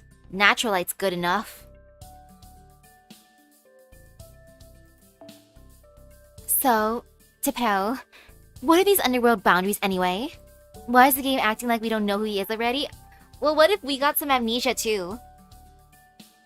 No, it's because in this Lostbelt, the main character is U-O, and U-O don't remember stuff, so that's why he's mysterious. The boundaries of the underworld are abnormal regions. They have strong magnetic fields whose distortions keep Maya's blessings at bay. Well, I say magnetic fields distortions, but it's more accurate to call them dimensional distortions. Mindless Dinos used to wanted them, but after Tezcatlipoca showed up, the underworlds became host to trials which must be completed for the dead to truly die. A great deal depends on your mental state. The boundaries of the underworld are treacherous places, so long as you do not perceive yourself as having overcome their trials. I see. So as long as you can overcome their trials at least once, you'll know that there are no threats to you anymore. But since this will be your first time visiting one, we're going to be in for a difficult time. I have to ask the obvious then. Have you completed these trials, Tipel?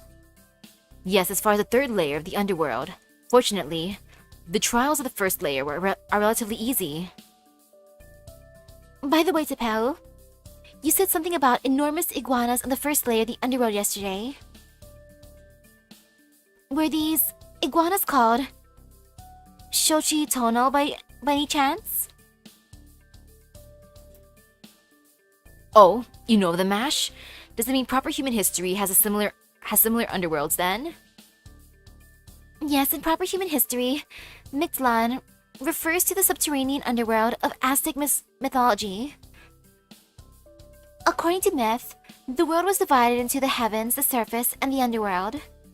The gods were said to reside in the 13th heavens, while the humans lived in the surface world. The underworld was said to consist of 9 layers, and collectively, this world was known as Mictlan. People who died of natural causes rather than in combat would ascend through the 9 layers of Mictlan. Their goal was to conquer many trials and make their way to the bottom layer.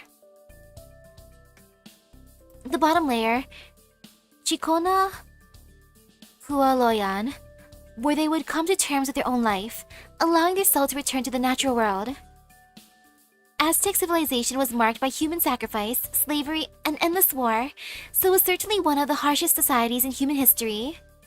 Mash says with a smile on her face.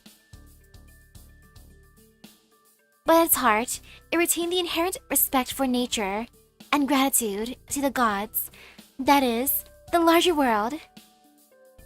This Mictlan may not have ever developed a system of belief based on gods, but I think its emphasis on respecting nature means it shares the same roots. I see. So that's proper human history's version of Mictlan. Then I assume it also had of Xochitl. That's right. The first subterranean layer of Mictlan was called Itzuintlan and contained an enormous river called the Apanohua Kauhuya. The dead had to cross its river with the help of a hairless breed of dog called the Sholoit Suinto, in order to make it to the other side without the Xochitono eating them. What's a dog? Oh, it's a kind of animal and a great one. I can't describe it too well, but I can draw you a picture later. Thank you, Marine, but I'm guessing. Oh my goodness, look at how talented he is as an artist. I want Tipeu and Da Vinci to get to know each other. They're both very, very smart and can draw good.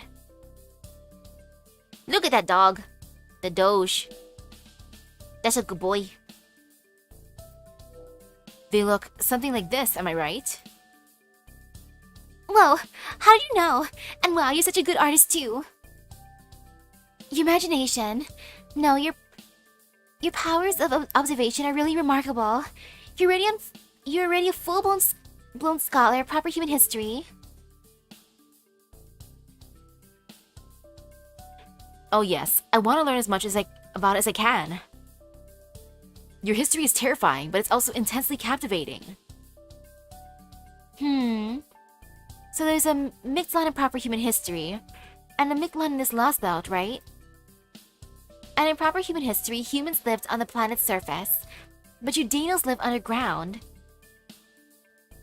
Why is that? You're not all dead or anything, right? I suspect it is because the surface of our world is no longer habitable. A long, long time ago, a meteorite devastated everything on the surface. We managed to survive by escaping underground. From there, Maya created Mictlan, and we continue to propagate. Now this underground world is our home. We will never return to the surface, especially while it continues to burn. Huh, it's still burning even now? I don't understand. Even if the impact destroyed everything on the surface, it still had millennia to recover, hasn't it? Is this planet just really, really lazy or something? Oh well, it's probably not important right now. More importantly, I have a question for you, Tepeu, or you guys if you can answer it.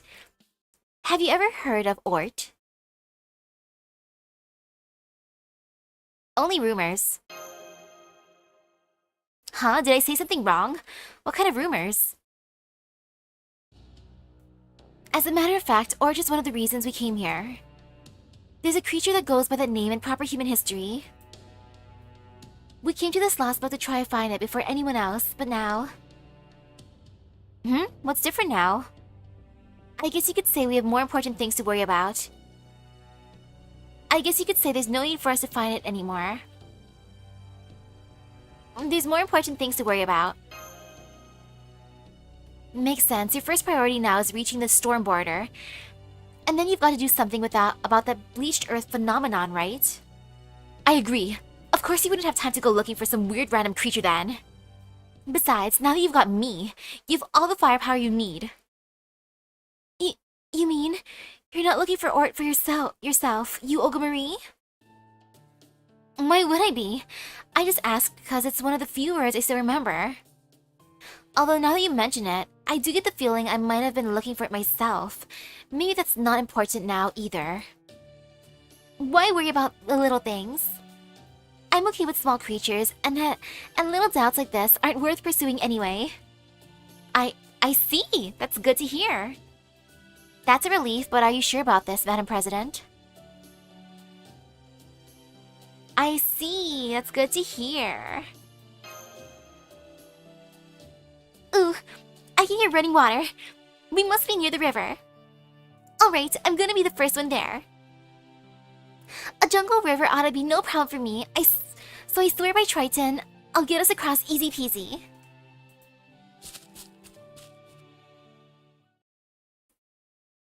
I want to eat the Ort. Or befriend the Ort. Or at the very least poke the Ort. Well, Marine, you're saying you can navigate us? Good luck. This is the first boundary you call the underworld? Of the underworld? Can you really call this just a river? Ah, seduce the Ort even better. There's no way! I couldn't get us across this even if all 24 of us Marines were here. It's sure pretty though, and the mist from these ginormous waterfalls feels nice too. Yeah, you don't see places like this. You don't see places this spectacular even in the land of fairies. I'm impressed. Mesoamerican mythology is on an entirely different scale. It's true. Reminds me of the Guyana highlands of South America, known as the last frontier on Earth. I'm also very impressed that you were able to cross these humongous falls, Tepeu. You must have superhuman or super Dinos leg strength and exploration skills to have made it past here. Please tell us, what route did you use to cross? Yes, I do think I must have managed it. Tepeu? Super Tepeu? I'm sorry. I don't know what this is. It's utterly terrifying. Forgive me. This is much, much bigger than the river I crossed. Wait, what? Did we end up in the... Did we accidentally choose hard mode or something? Misaki. Mash. Is this what you were envisioning? Hell no. Not at all. Hell no. I see. Then this change has nothing to do with your mental state. So Chaldea's arrival here has changed things in the underworld boundaries, much like the Crypto's arrival. Perhaps we should proceed on that assumption. Still, all that aside... That aside? What a truly spectacular sight. I wish my acquaintances could see this. Save the celebration for later, Tepeu, Marine, Misaki. You guys better stand back. Something's coming from the waterfall. Up from the waterfall. Maybe it's those giant iguana things. Mash, you and I will handle the iguanas. Happy Cat, you guard the non-combatants. Got it? Happy Cat? Understood. Ready when you are, Olga Marie. I like how no matter what, happy cat's still happy cat. Oh, wonderful. Fantastic. It's okay, at least we have the power of U-Olga Marie. And away we go. Happy cat. Meow meow. 外骨格による霊気不全 Oh, those are the underworld シー iguanas. ルダーいけます I get it. I understand. Truly beautiful creatures. ちゃんとし I'm just gonna use all of her, why not? 演説中よ静かになさいではでは1兆分の1になれ Good job, U-Olga Marie. この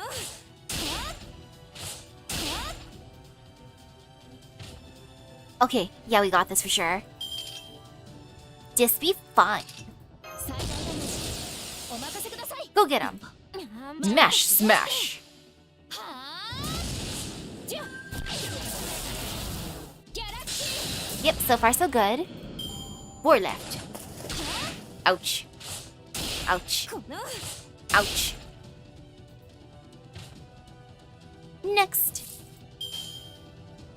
Okay, I was hoping for the Buster card for her, but it's okay. We're just biding our 時 time. 短装填済みです We'll break them eventually. ちゃんともうはあキラッキラにしてあげる I wish she had more Buster, but at the same time, as an enemy, I would hate that. But as a friend, hell yeah. The more Buster, the merrier. Especially AoE Buster, you can't go wrong with that.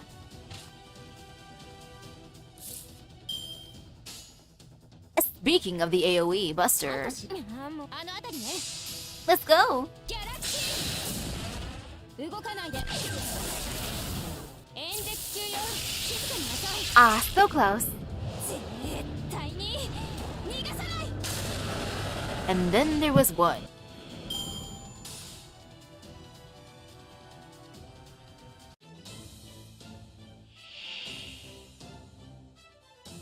Didn't she just use Buster and extra when she was an enemy? Oh, I guess that is true. 演説の時来たわね Very, very true, unfortunately. この星を滑るものである I'm just gonna use all of U-Olga Marie because why not? I believe in her. ちゃんと指導ちゃんと指導して当てるわ Go get that giant iguana. キラッキラにしてあげる動かないでウルトラバースト Alright, so far so good. Ouch. も Ouch. う少し Oh, that might have been my bad for MASH. Whoopsies. 言うことがあるでしょ Well, U-Olga Marie, you got this. I believe in you, あ girl. なたにねちゃんともうギャラクシーキラッキラにしてあげる Come on, U-Olga Marie. Protect us all. 絶対に逃がさない I believe in the President of Earth. Uh-oh. この Target focused up. Oh my. How dare you target focus up my U-Olga Marie. So incredibly rude. ちゃんあの辺りね So it's kind of broken how you can just spam as a phantasm. 動かないで演説中よ静かに Olga's the final boss. She can take one 長分の1 on one iguana. Well, she might be afraid of it too. She's scared of dinos. 思考能力が低下したわちょっと下がります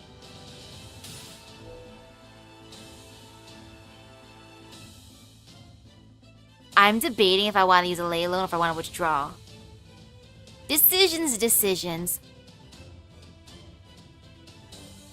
You know, I'm probably not gonna use all of these anyways, right? I doubt I'm gonna use actually all of these leyline stones, so I might as well just use it. Why not? Yep, exactly. I may not have command spells, but I do have a delicious giant rock. That's right. Never say no to the power of the rock.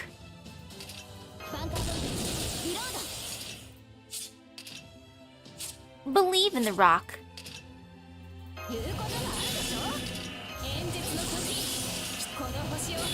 And this be fine.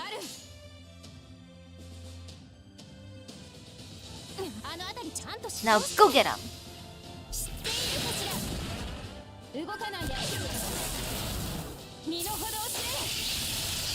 Exactly. Here, Olga, eat this. Misaki, that's a rock. A tasty rock for you, Olga. Look, Mash is eating the rock. Mash loves rocks. That's right, Mash, don't you? Nom nom nom nom nom.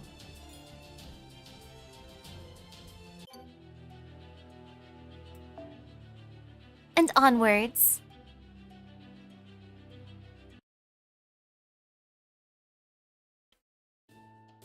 I was surprised to see those things, but you two handled them like they were nothing. Thanks, Mash. Thanks, Prez. There's a reason you're the best Kohai I could ask for, Mash. A true president isn't afraid of anyone. There's a reason you're the best Kohai I could ask for, Mash. Oh, no. The only reason I was able to go on the offensive like that is because Olga Marie was there. But thank you, Senpai.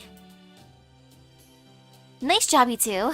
You're right, I didn't have to step in at all. Though you might be being a little too overproductive. Misaki's still a full-fledged master, you know. As long as she stays far enough away from the fighting, she can protect herself just fine and get a firm handle on how the battle's playing out. So maybe you could try trusting her a little more? Really? Full-fledged, huh? That's great. But it wasn't Misaki I was worried about just now. It was you and Mash. You use the energy stored in Mash's shield when you materialize, right, Happy Cat? And that energy can only be restored at the storm border, correct? So you should conserve it as much as possible. Even my sensors aren't operating at full capacity in all directions at all times, you know. Just because I'm the strongest doesn't mean I'm omnipotent. So I'm counting on you to support Mash if she ever has to go off on her own. Got that, Happy Cat? I see. Okay, Olga Marie. You got it. If Mash is ever in trouble, that's when I'll step in. So you weren't worried about me after all. And here I thought you were worried about me too. And here I thought. Oh, don't be so sensitive. It was just a figure of speech. I might have been a tiny bit worried about you too, okay? Humph. Anyway, that takes care of the enormous iguanas.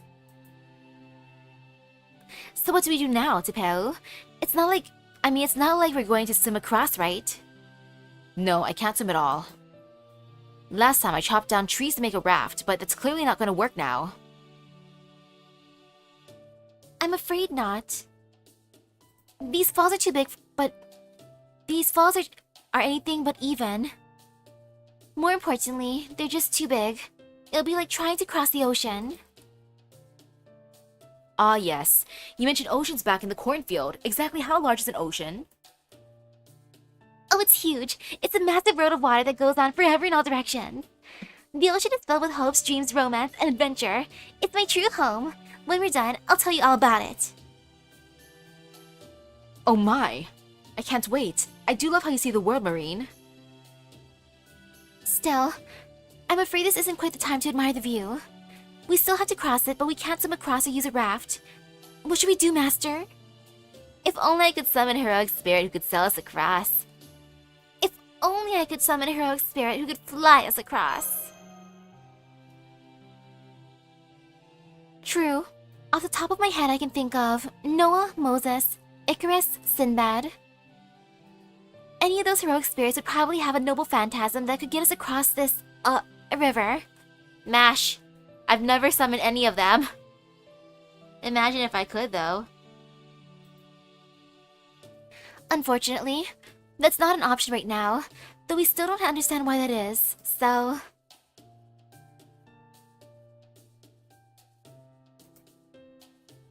It wouldn't matter even if she could. None of those heroic spirits would be of any help here. Don't let your eyes fool you.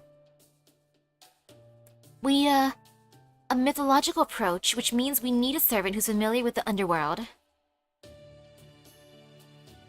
Noah's the Grand Rider in Arcade fused with Nemo instead of Triton. Oh! Oh, you're right, Director. I should have known Chaldea's, Chaldea's what? Chaldea's dependable font of knowledge.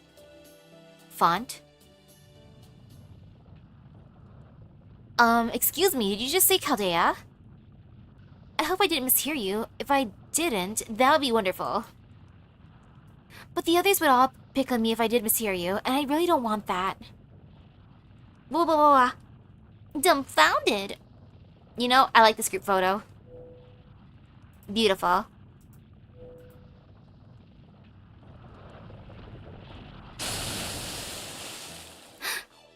Oh! So I'm just gonna smoosh you all now, okay?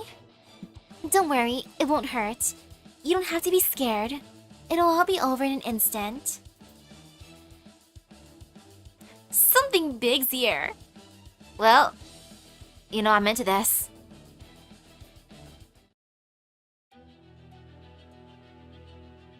Aw, yeah. I don't wanna fight her, I like her.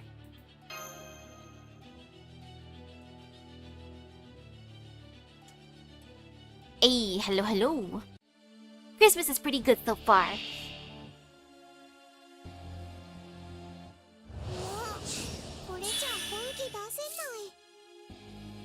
Okay, you know, we got this. No fear, no fear, no fear. No fear at all.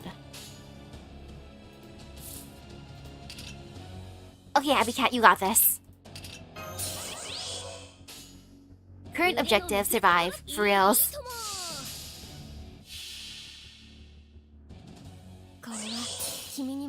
But I at least want to give some damage. I gotta at least fight for my life.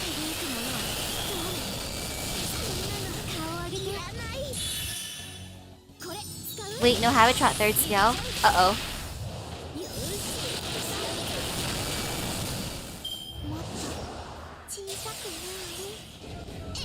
Ouch. Well, no Habitat third skill.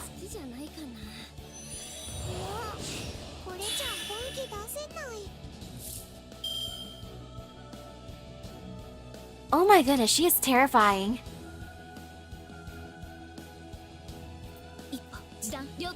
No third skill needed.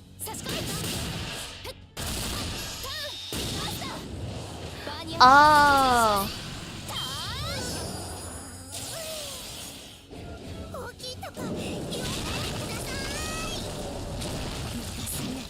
It's okay, Mash, you can take this.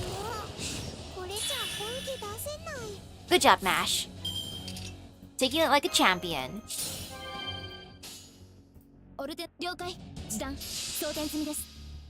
Go get her, Mash. Mash. Smash.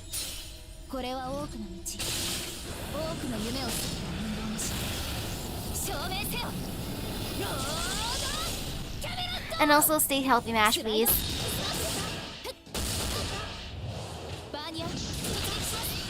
Good job.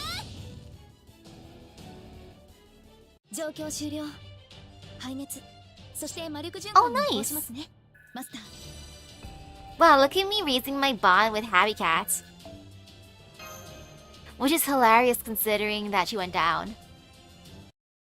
It's okay because as long as Mash is safe. Oh no, I did it again. I'm so sorry for scaring you. I thought you were the bad guys who brought down the storm border. But you're actually the master of Chaldea, right?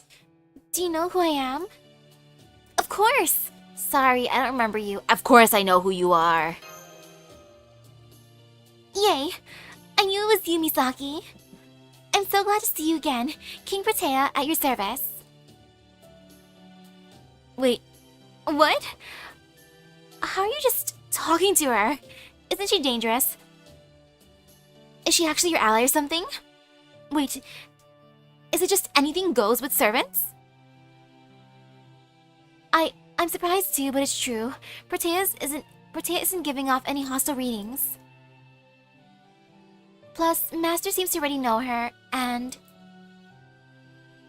she did introduce herself very properly.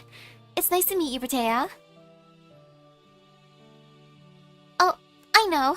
She must be one of the servants we summoned in the border. Yes, she is. Remember how we were supposed to summon 3 more besides Nitocris? I bet Protea's one of them. Yes, that's right, Marine. I'm one of the 4 servants who came to help Chaldea. But, well, I thought I could help Chaldea out. But next thing I knew, I was here surrounded by a bunch of water and these really noisy bats. I was so anxious I couldn't move. But then you came by, and I heard your voices, and, well, here we are. I'm glad I worked up the courage to stand up. I'm so sorry again for surprising you, but at least it means we met up. I hope I can be helpful, Master. Glad to have you with us, Protea. I see. Well, if you guys are okay with this, that's fine. You there? What sort of heroic spirit are you? Because from what I can recall, the alter egos class shouldn't exist in proper human history. Me? I'm composed of several goddesses' essences, and one of my mother's personalities. The goddess who composed me are a number of archetypal mother goddesses. And then there's Iravata, a divine beast, and...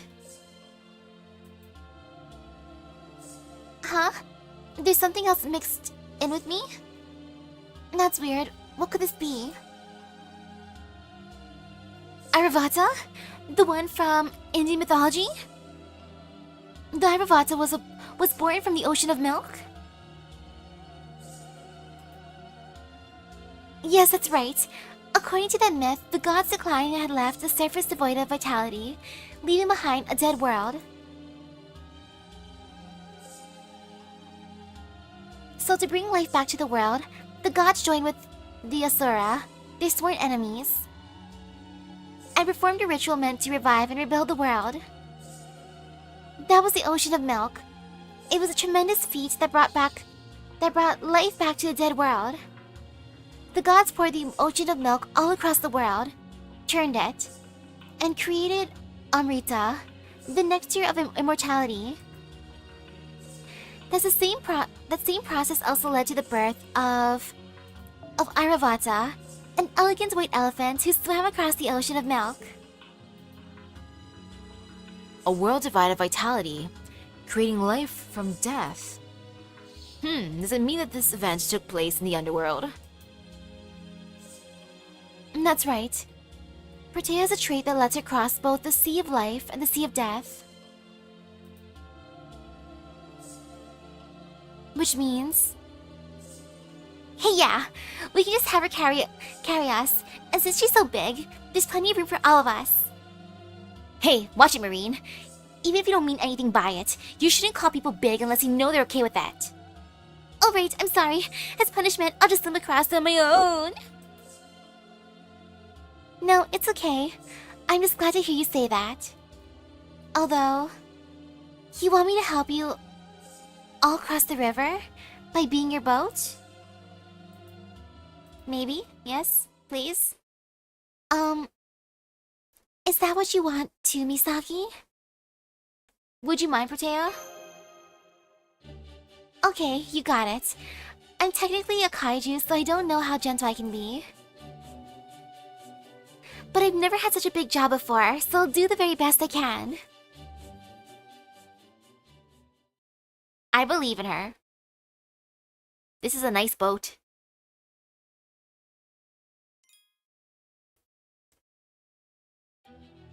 Aw yeah, 3-3.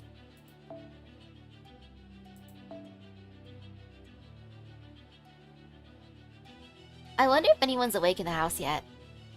I hear no movement so far. It's only been me, causing a ruckus at 6 a.m.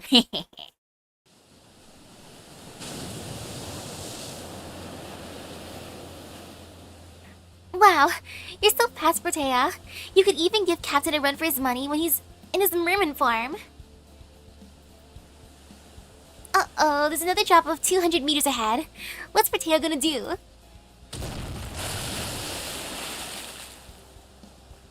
She just hopped right over it like it was nothing. Man, even the Nautilus can't move like this.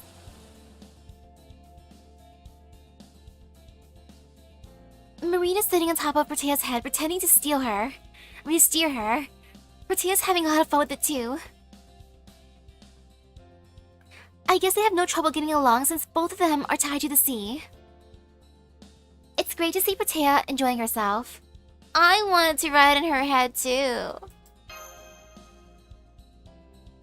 Are you nuts? See those horns? You do know that those are Tiamat's horns, right? For a human like you, even touching those things would make you collapse from a huge difference of magical energy density between you. Or do you want to just be flotsam in a river? I'll risk it.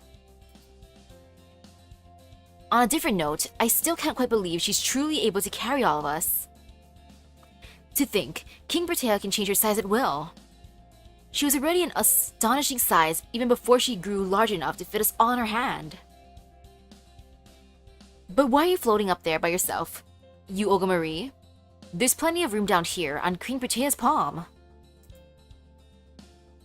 Don't be ridiculous. Why would I willingly ride on the hand of some servant I know nothing about? As long as I don't need to carry anyone, I can hover just fine. All I need to do is lay a gravity field on her shoulder. I see.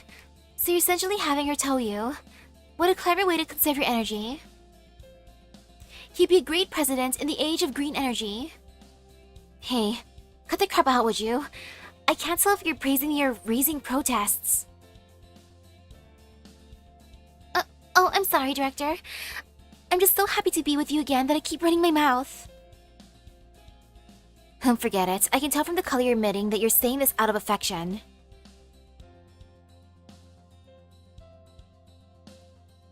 We're almost to the halfway point. Is everyone okay? Is anyone scared or feeling uncomfortable? I've been doing my best to keep nice and steady, but the current is pretty strong, so...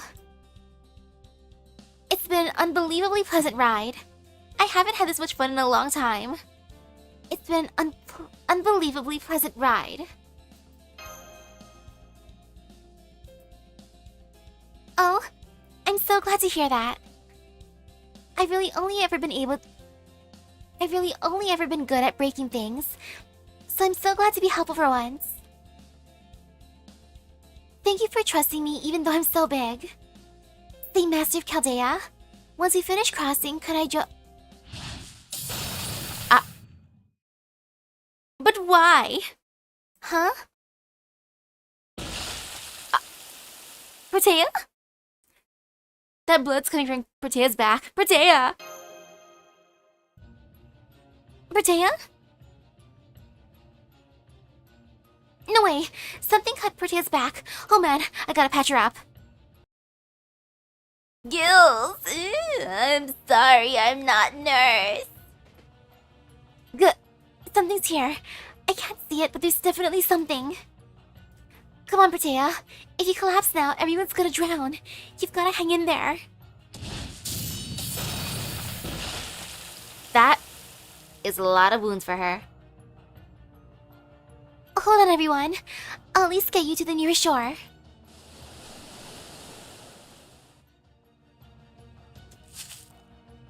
There. We're back on solid ground. Come on, Protea. You two, hurry.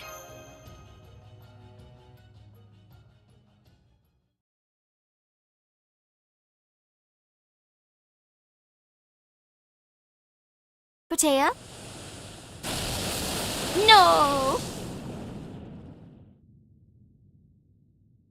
She was smiling.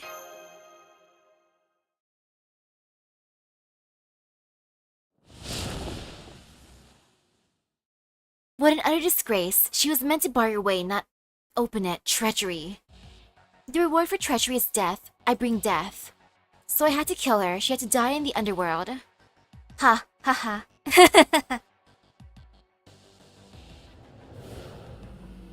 Goodbye, King Britea. And yo, what an entrance.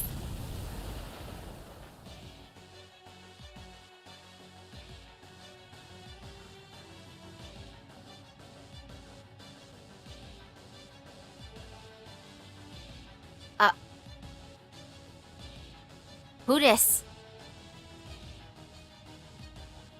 Look at all them skulls. So edgy.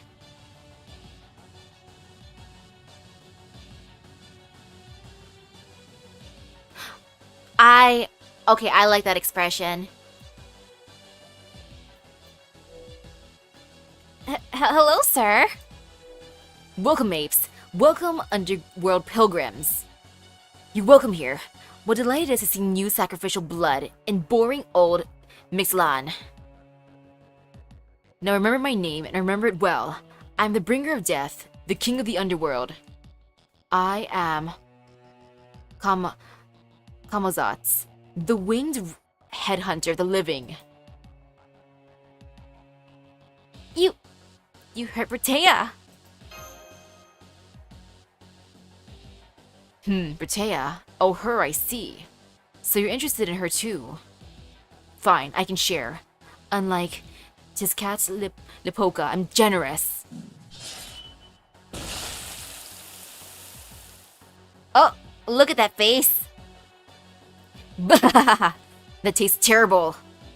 I knew it. Quality beats quantity any day. One mouthful is all you need. I've learned my lesson. Priest of Chaldea.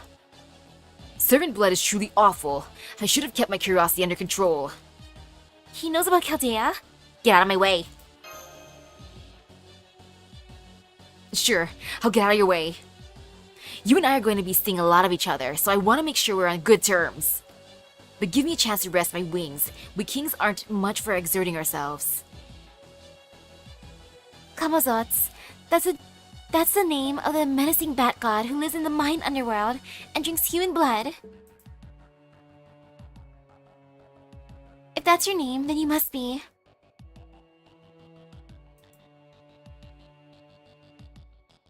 That's right. I'm no friend to the Dinos. I'm a creature of myth, just like all of you. You there, priest girl. You're the same sort of creature as the insane cryptorite. If you plan on making a pilgrimage to the underworld, then you better remember my name, just like he did. Are you talking about David and Void? That's right. You two are enemies. You compete with each other, interfere with each other, polish each other's souls. And in the end, tragically, only one of you will survive. Ah, I can't wait. I really can't wait. I know. Usually, I just cut off your head and taste your blood here and now. But I'm so loving the anger in your face. Oh yes, it's wonderful. Well, time to beat him up. I love it. I want more. So much more. This is how an ape who dared be angry with me should die. Come forth. Black Shochinodal, answer my cursed command spell. Bro, where'd you get that command spell? I'll let the Guardian deal with you. Now, will you kill? Or maybe be killed? Make your choice, Chaldean. That's the trick to surviving in Mictlan. Were those my command spells? I've got a bad feeling about this. Were those my command spells? Hey bro, where'd you get those? I would like some too, you know.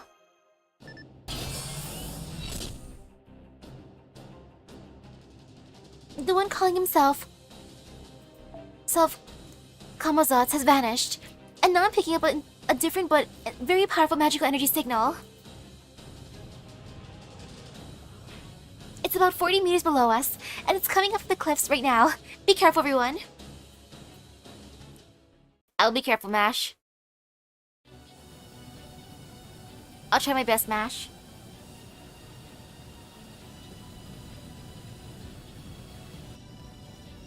Oh.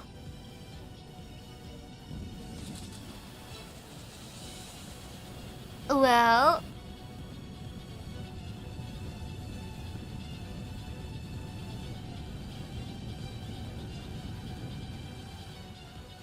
What the?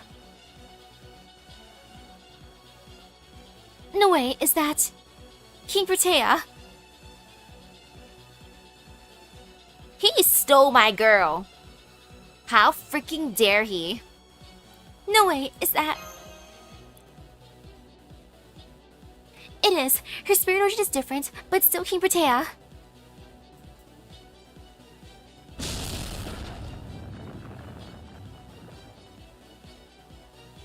Oh man, what do we do?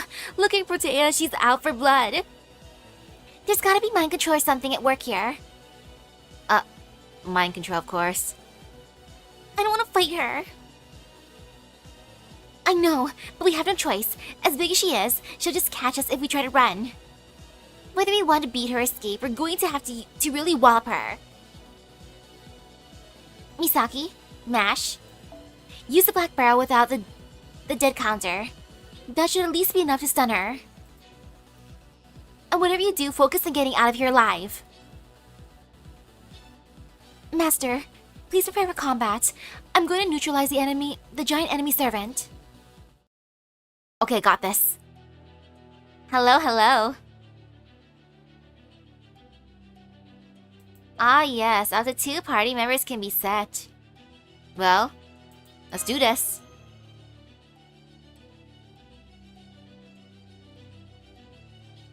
Good thing I have lots and lots of stones. Delicious rocks.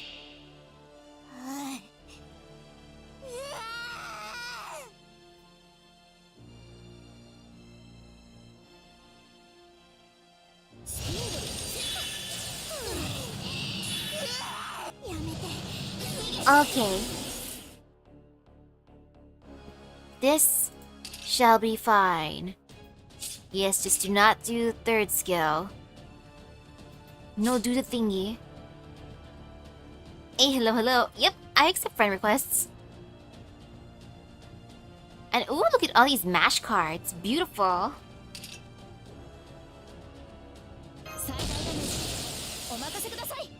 Oh, MASH, you're so cool. Wait, I'm gonna do the thing. There. The thing is being done. Actually, there. There. And now time to believe.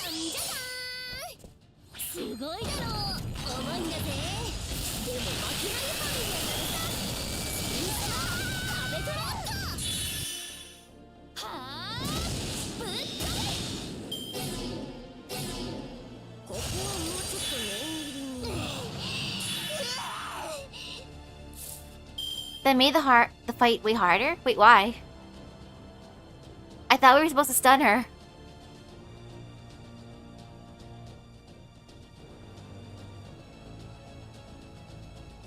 Oh, that's what you meant. Okay, I was worried about that. Oh, it's not too bad then.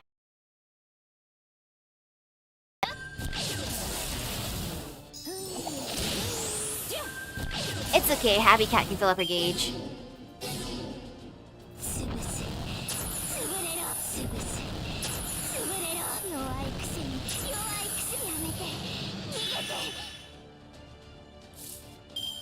Ooh, pain and suffering though. It's okay, not too much pain and suffering. And oh yeah, power of arts.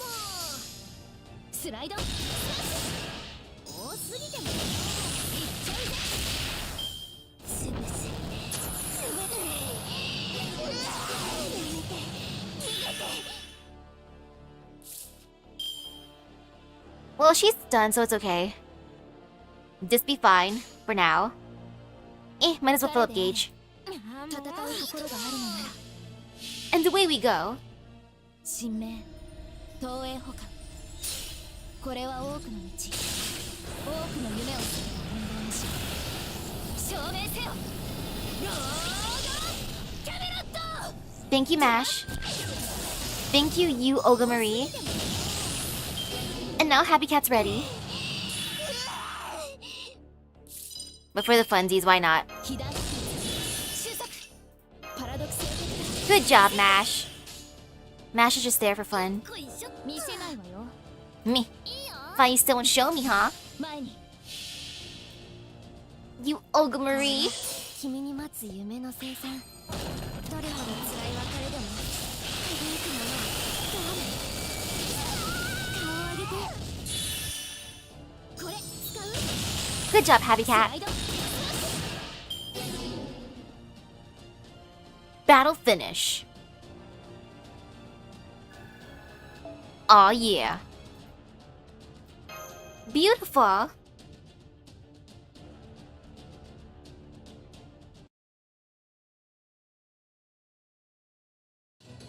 No way. 2 hits with the black barrel and she's still coming. She's even stronger than the president.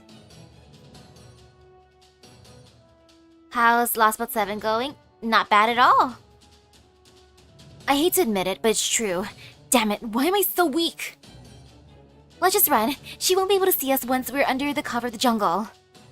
If we're unlucky, she might end up stepping on us. But it's better than staying here until she definitely crushes us. Good point. Let's run for it. Come on, everyone. Make a break for the jungle. Good point. Let's run for it.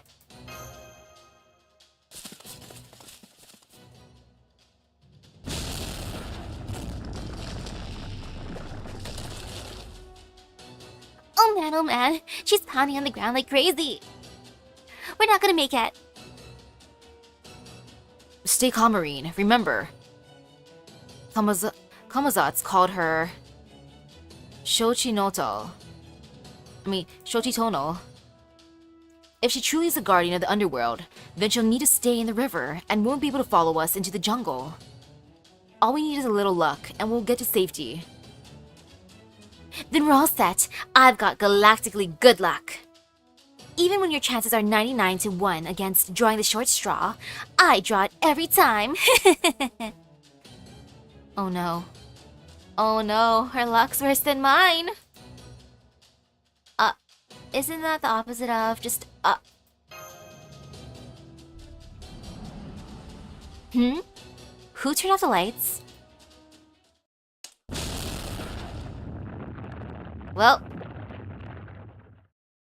No! Director Olga Marie! Why did you have to say that? No!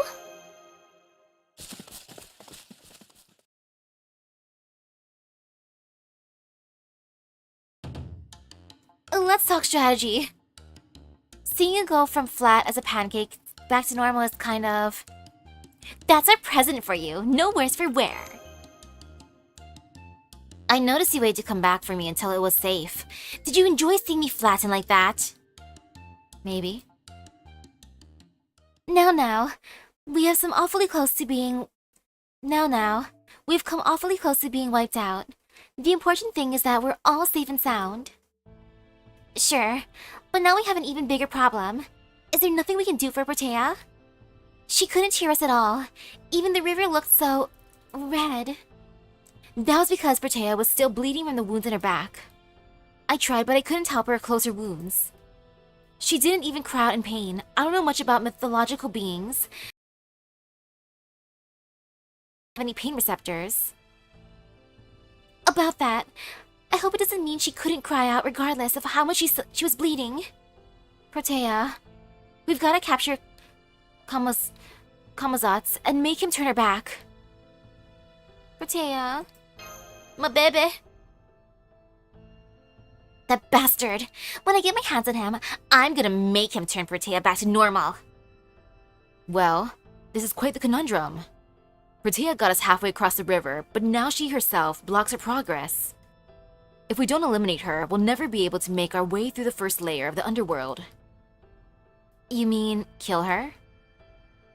That would be an option, but we just saw for ourselves that would be exceedingly difficult. We aren't strong enough to neutralize her. We either need to sneak past her or... I'm sorry, just give me a second, would you? Or we simply wait for nature to run its course. You said she was still bleeding, yes? Then it's only a matter of time until she dies. We could simply wait here until it happens. No way, that's just too... Mwah! Depel, you big jerk! Why would you say something so cruel? We can't just leave a tail like that. We've gotta help her somehow. You baka! Marine, please, you're hurting me. Marine is right. Guys, listen to... Marine is right.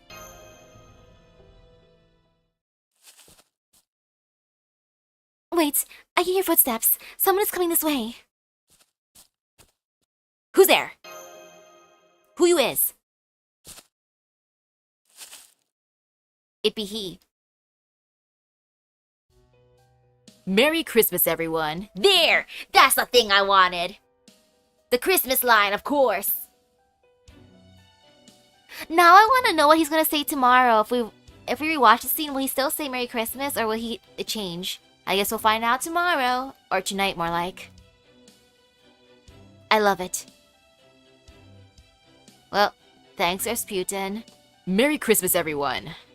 Are you having some problem a passing priest may be able to assist you with?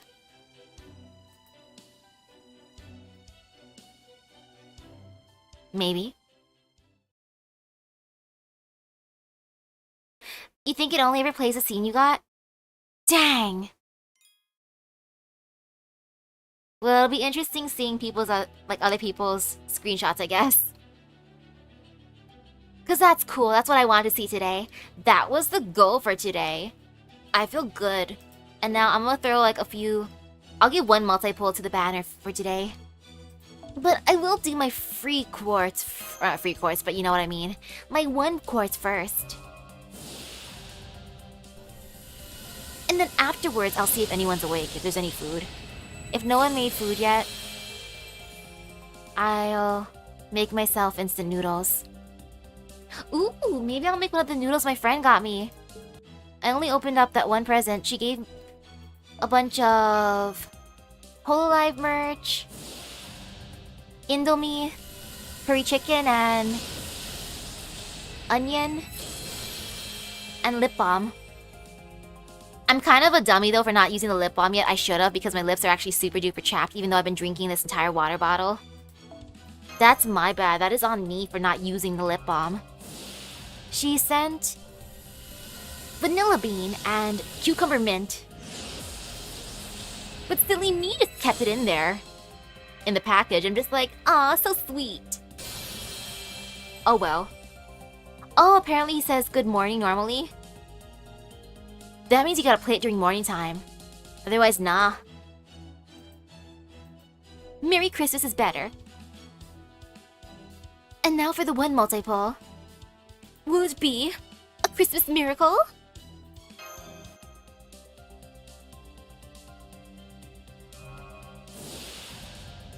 Stare. Full mastership. Stare.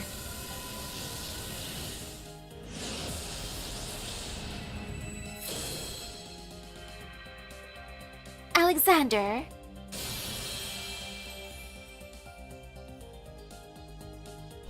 Who's next? Who you be? Reality marble. Cute. What a cute reality marble. I'll make sure not to swallow it. Cleaner. Cleaner, can you clean a spot in my room so I can put stuff? Please, cleaner. Caster. Hello, Babbage. Sup, Babbage. Merry Christmas.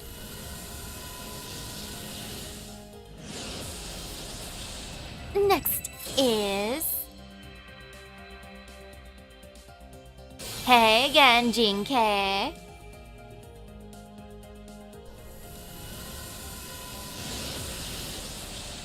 Ruin Church.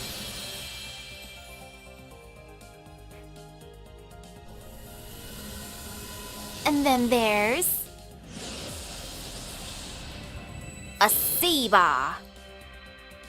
Hello, Fergus. Merry Christmas to you too, Fergus. Stare.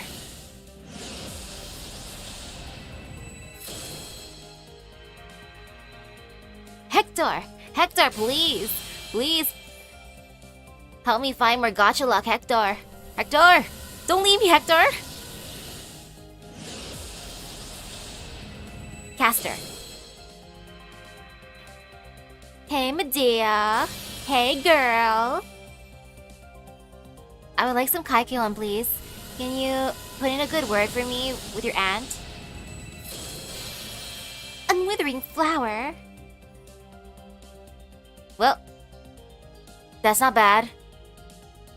At least I did not get the have-not. So that's fine. That is totally fine. Now, I would feel upset if I got the have-not, but because I didn't, all is alright with the world. It's a Christmas miracle. No have-not. Amazing, much wow. But yeah, as long as there's no have-not, I'm not gonna be too upset. Yep. I would give more pulls, but I want to save some more for, you know, a certain sussy priest. Rasputin, I wanted to summon him. I will watch Anastasia before he comes out. I will play that one Rasputin song, and I will buy spicy mapo tofu. And if that's not enough for him, boo! What more does he want? Suffering. At that point, when I suffer enough, then he'll come home. I hope I'm not willing this into existence. I'm hoping he's gonna be nice. Like, I've suffered enough. And yep, over the limit again, but it's okay. It's only 2. I can easily fuse those. But I shall continue the Lostbelt later. I will see if there's any breakfast. Or should I say brunch at this point, because it's already 11:06 a.m. Hopefully there's food. If not, instant noodles is good enough for me. So that being said, thank you everyone for stopping by the stream. I hope everyone has a great rest of your day, epic gacha luck, and Merry Christmas!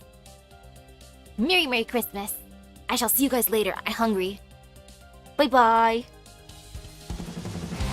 I need more sustenance. I only eat 1 party's worth of food, not 2 because I was late and left.